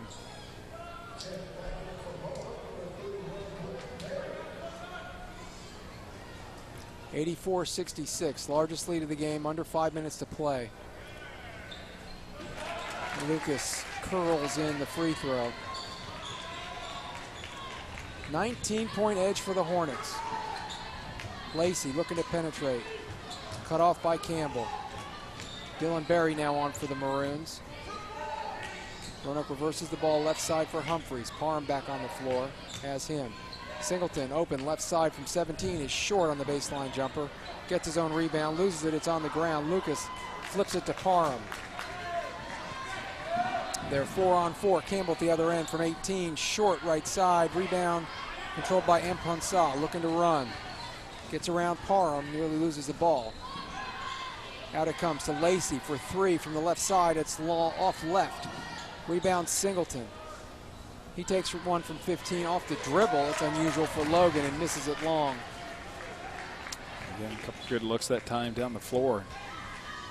Singleton created an offensive rebound.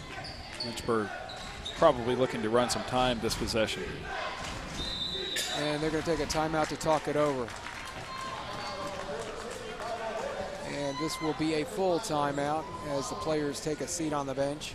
3:51 remaining. Lynchburg in control, 85-66 over Roanoke. We're back in 30 seconds on ESPN Radio. Roanoke College, timeless and true, smart and solid, practical and professional, making discoveries about yesterday, creating visions for tomorrow, lifted by a winning college spirit, forging lifetime friendships with professors who prepare you for a place at the head of an operating table or another bright future. Roanoke College, classic for tomorrow. As the pep band brings us back from commercial, Roanoke, after this ball game next Saturday, is at Shenandoah. 2 p.m. tip. We'll be on the air at 1:45 with our pregame show. Shenandoah coming back into the ODAC. Is that next year? Yeah, they're playing this year. They count next year. Limited schedule all the way up in Winchester. Yep, going to be a nice little bus ride. 2 hours, 40 minutes, something like that. Mile marker was 3:15, I believe. Driven that enough to know. Parham to trigger inbounds. And then Humphreys picks up the quick personal foul. Giving him a little shove in the back that time. Parham shooting 58%, as you mentioned earlier. Probably not a bad guy to put there. But he made his last two. Humphreys with 4 fouls now.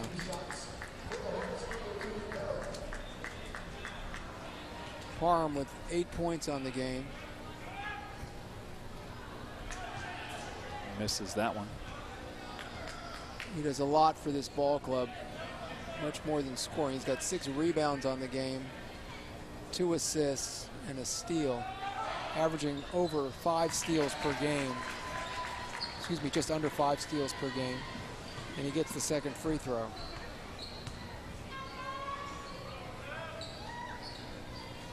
Echo in at the center position now. To the cutter, Imponsah left side. Lay it up and score it, and the foul. 25 now for Quasi. Does that tie his That's a all-time new high? career high. New career high.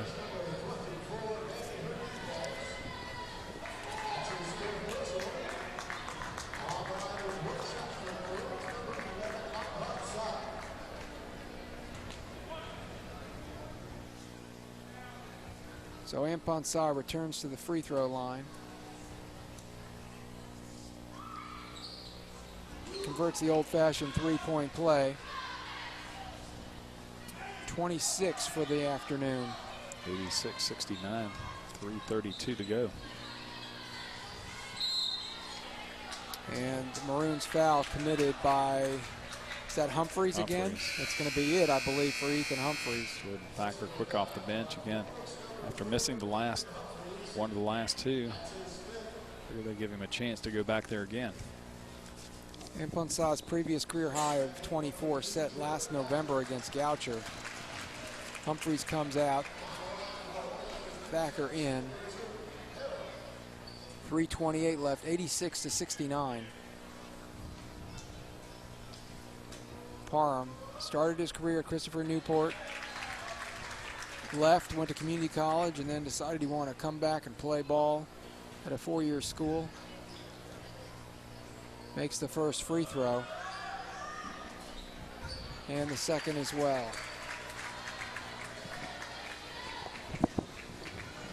88-69, 3:23 remaining. They go to Echo in the right post. Backing down Chalemi, can send it out to Thacker. Over to Dylan Berry. Skip pass intercepted by Parham.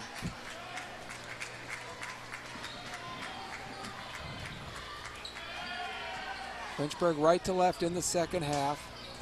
Connor gets around Imponsah. Thacker helps, makes the steal. Imponsah driving the middle, all the way to the rim. Foul called. They'll get a couple. Wims picks up the personal foul, and I believe that's 5 on him. And Campbell will come back in. Yeah, Wims now is fouled out. So Parham could have potentially played on one of those state championship teams for Highland Springs. It's like basketball at the highest level in the state of Virginia.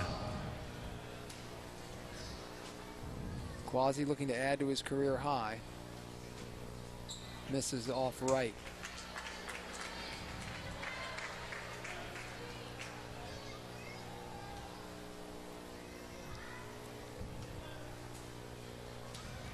Get another opportunity here. Nails that one. 88-70. 27 points for Imponsah. Campbell holding the ball out top. Lynchburg content just to run clock here. 88-70 the score. Campbell will take a 3. Rebound Connor. After I'm giving him credit for being patient, takes a contested 3-point shot with plenty of time on the shot clock. If he'd gotten under 15, that was probably enough, right? I guess. Imponsah steps inside, knocks the ball away from Chalemi, recovered by the Hornets. They go into Chalemi, reverse layup, won't go. Rebound, Quasi. 3-on-3 the other way he goes. Loses the handle, trying to spin move. Picked up by Lynchburg. 2:05 to play.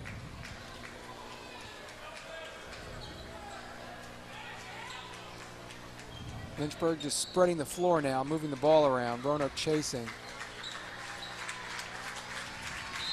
And Imponsac commits the personal foul near midcourt with 1:50 to play. Barrett Hunter is going to come in.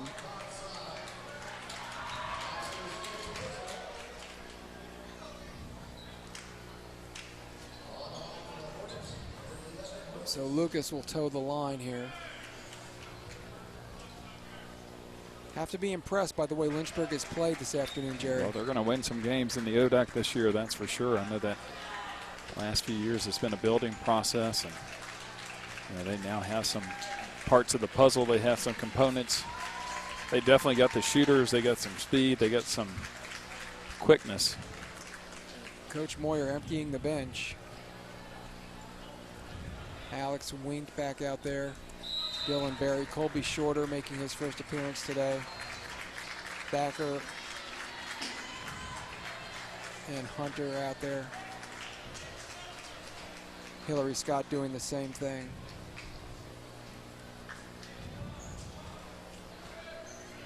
Tyler Burnett, Tristan Boysaw.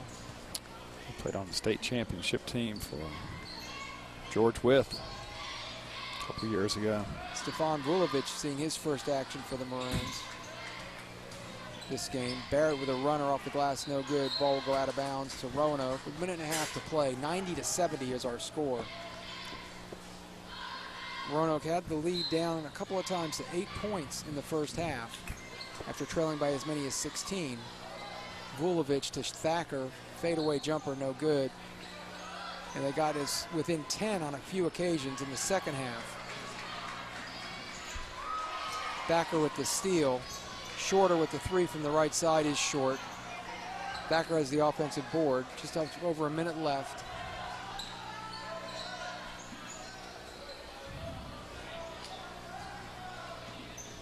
And we got a foul called on Vulovic's drive. So that'll be a couple of free throws with exactly 1 minute remaining in the game.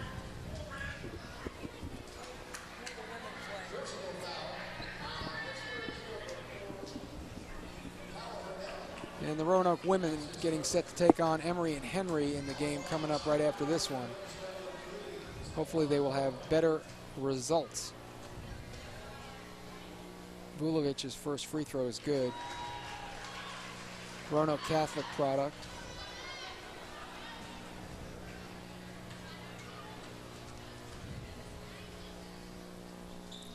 And cans the second one. Hunter going to pressure the ball. Lynchburg just trying to run the clock down. Three-point attempt missed. Roanoke with the rebound, looking to run. And layup is up and in. Well, that's a nice return pass that time. Tyler Akers gets his first points as a varsity player. And rebound loose. Akers has that. And the Maroons throw it away. 25 seconds remaining. 90-74 is our score. Roanoke going to drop to 1-5 overall and 0-2 in conference play.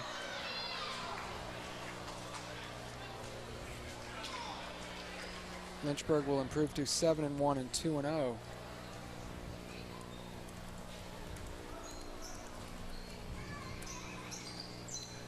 Some of this, Jerry, has to start to affect your confidence as a team, and he's losing. Yeah, it wears on you after a while, but this team is good enough that got enough talent that they can get some wins here this year. 3 seconds to go. Lynchburg dribbling out the clock. Buzzer, ball game, 90-74. Lynchburg drubs the Maroons here at the Bass Center this afternoon, picking up their second win against no losses in conference play. Hillary Scott, the All-American here at Roanoke College, putting a hurting on his former coach. We'll step aside right now and come back with our post-game show. Stats for you, visit with Coach Moyer as we get things set up for the next ball game coming up at Shenandoah next weekend. We're back in just a few moments right here on ESPN Radio.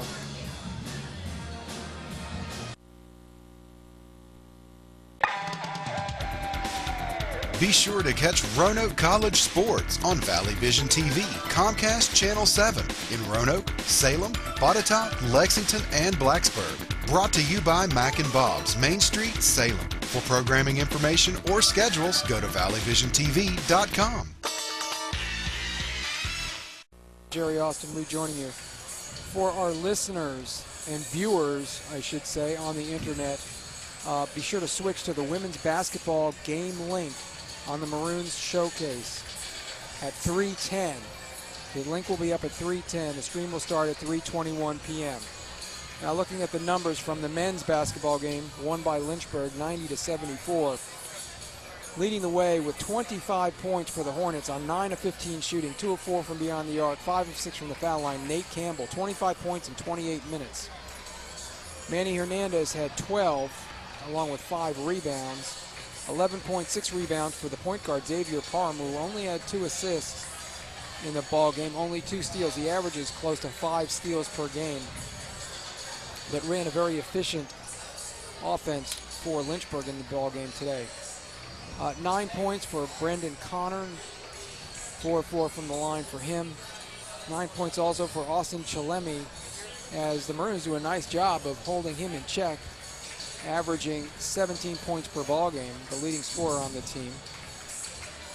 And 8 points for Tucker Lucas, also 8 for Michael Wims off the bench, and scoring drops down from there to 4 points for Robbie Kaiser, and with 2 points we got Michael Glover and Harry West, along with, I think that's it, that's everybody, that's a total of 90. On the Roanoke side of things, a career-high 27 points for Quasi Amponsah, shot 9 of 14 from the floor, 1 of 3 from beyond the arc, hit 8 of 11 free throws, also had 8 rebounds on the afternoon, played 36 of the 40 minutes. 12 points for Logan Singleton, shot just 5 of 14 from the line, from the field, missed all 4 of his 3-point attempts, did have 7 boards on the game.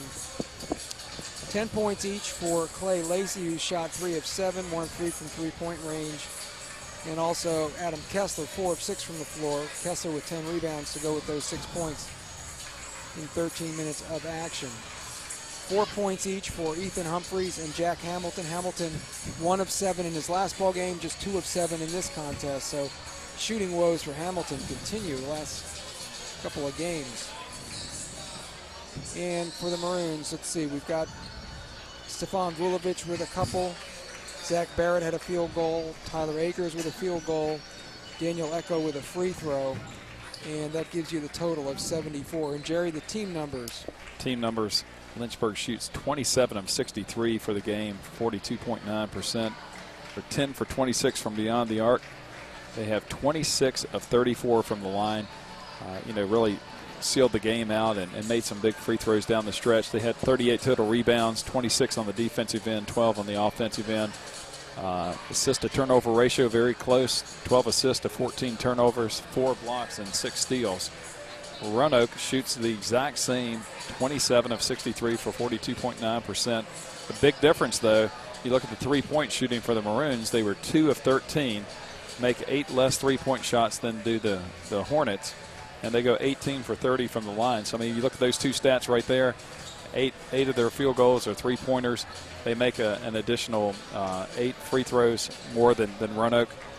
Roanoke did a little bit better job in the second half taking care of the ball, but they still had a total of 20 turnovers for the game to 13 assists, 7 steals. They, too, had 41 rebounds. So you look at the stat sheet, there's a lot of stats that are very similar. But, when you hit the shots from long distance, that makes a big difference. And Roanoke had to fight their way out of a hole just about all day. They never had a chance to play, with the ball, with the lead. So the tempo was always driven by Lynchburg College, and that played a lot into the hands of Hillary Scott and his team this afternoon. All right.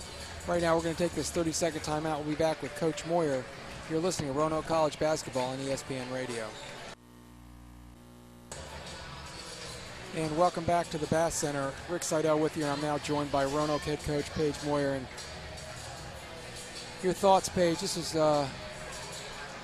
Lynchburg got in the rhythm early, and it was tough to climb out of that hole.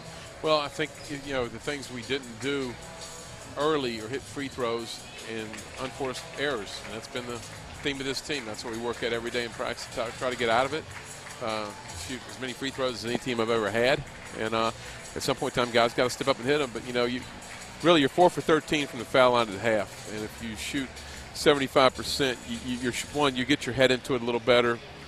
That lead cuts down 3 less turnovers, and all of a sudden it's a 6-point game instead of a 13-point deficit at halftime, and that's what's killing us right now to start with. And we need to be better on the glass. We need Logan to get a few more rebounds and get more involved. And, you know, you shoot the ball poorly, but we did a better job on the second half defense when they shot the ball poorly as well. Hopefully our defense had a little bit to do with it. We're playing pretty hard defensively. We're playing well enough to win defensively, but it's kind of the intangibles that we can't coach. I mean, we talk about free throw shooting. We talk about it stepping up the line and you know, being the line in the Wizard of Oz and knocking down free throws. And we've got to do that. We just, you know, things like that kill you. And I don't know very many teams that shoot 60% from the foul line that are going to win games. Well, and it's tough because your guys today were very aggressive, particularly in the second half. Ethan Humphreys, for one, going to the basket and actually getting to the line. Yep. And, yeah, they've got a team that brings it at you all the time. And they made plays, but Ethan really hung in there and did a lot of good things, handled the ball against a lot of pressure and got the ball to the right people. I think, you know, their defense is very solid, and they make you play a 94-foot game regardless. But I think we have the tempo for the most part, you know, kind of where we wanted at times. And we even got some runouts and some scores in transition. But our half court was a lot sloppier than it was Wednesday night up at WNL.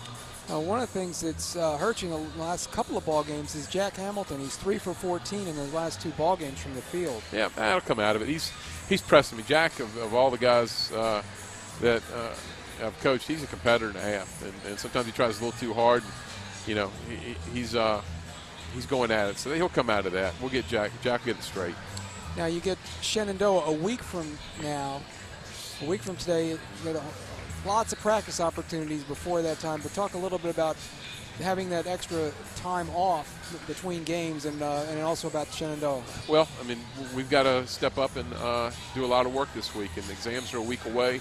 So I think we'll still have the guys' full attention. I mean, I told them, I said, right now from here on out, this next week is basketball and academics. No time for goofing around. No time for goofy stuff. Go take care of your business.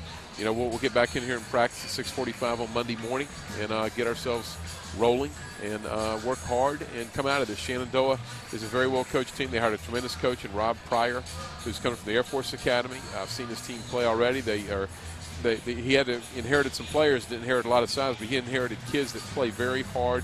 They shoot the ball well, and it'll be a heck of a game. And next year when we play Shenandoah, it'll be an ODAC game. Well, we look forward to that ball game and being on the road with you next Saturday, and we appreciate your time stopping by. Thanks. Well, we're going to hammer at it. And one thing I haven't told the guys that I'll bring out Monday, I mean, NC State with Jim Valvano, it's Jim Valvano week. It reminds me of some things. His team lost 5 in a row in the year they won the national championship. And I don't want to lose 5 in a row right now. We only lost 2 in a row.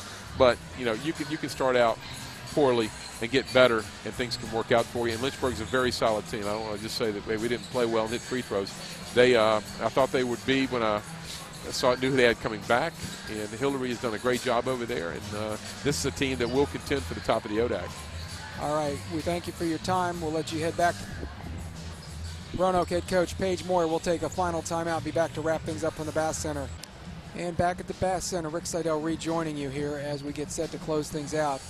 Roanoke falls 90-74 to Lynchburg College. The Maroons on the season dropped to 1-5 and 0-2 in conference play. Lynchburg improves to 7-1 and 2-0. Maroons' next ball game will be at Shenandoah December 10th, a week from today. A 2 p.m. tip will be on the air at 1:45 with our pregame show. Hope you will join us for that ball game. And as we get set to leave you, some folks we do need to thank. First of all, from Lynchburg College, Sports Information Director Mike Carpenter, Head Coach Hillary Scott. On the Maroon side, Sports Information Director Brad Moore, and head coach Paige Moyer. Our producer for this afternoon's ballgame has been Miss Ashley Scammerhorn, stage manager Nathan Seidel, color commentary provided by Mr. Jerry Austin on behalf of the entire ESPN broadcast team. This is Rick Seidel wishing you all a very pleasant rest of your weekend. Bye-bye, everybody.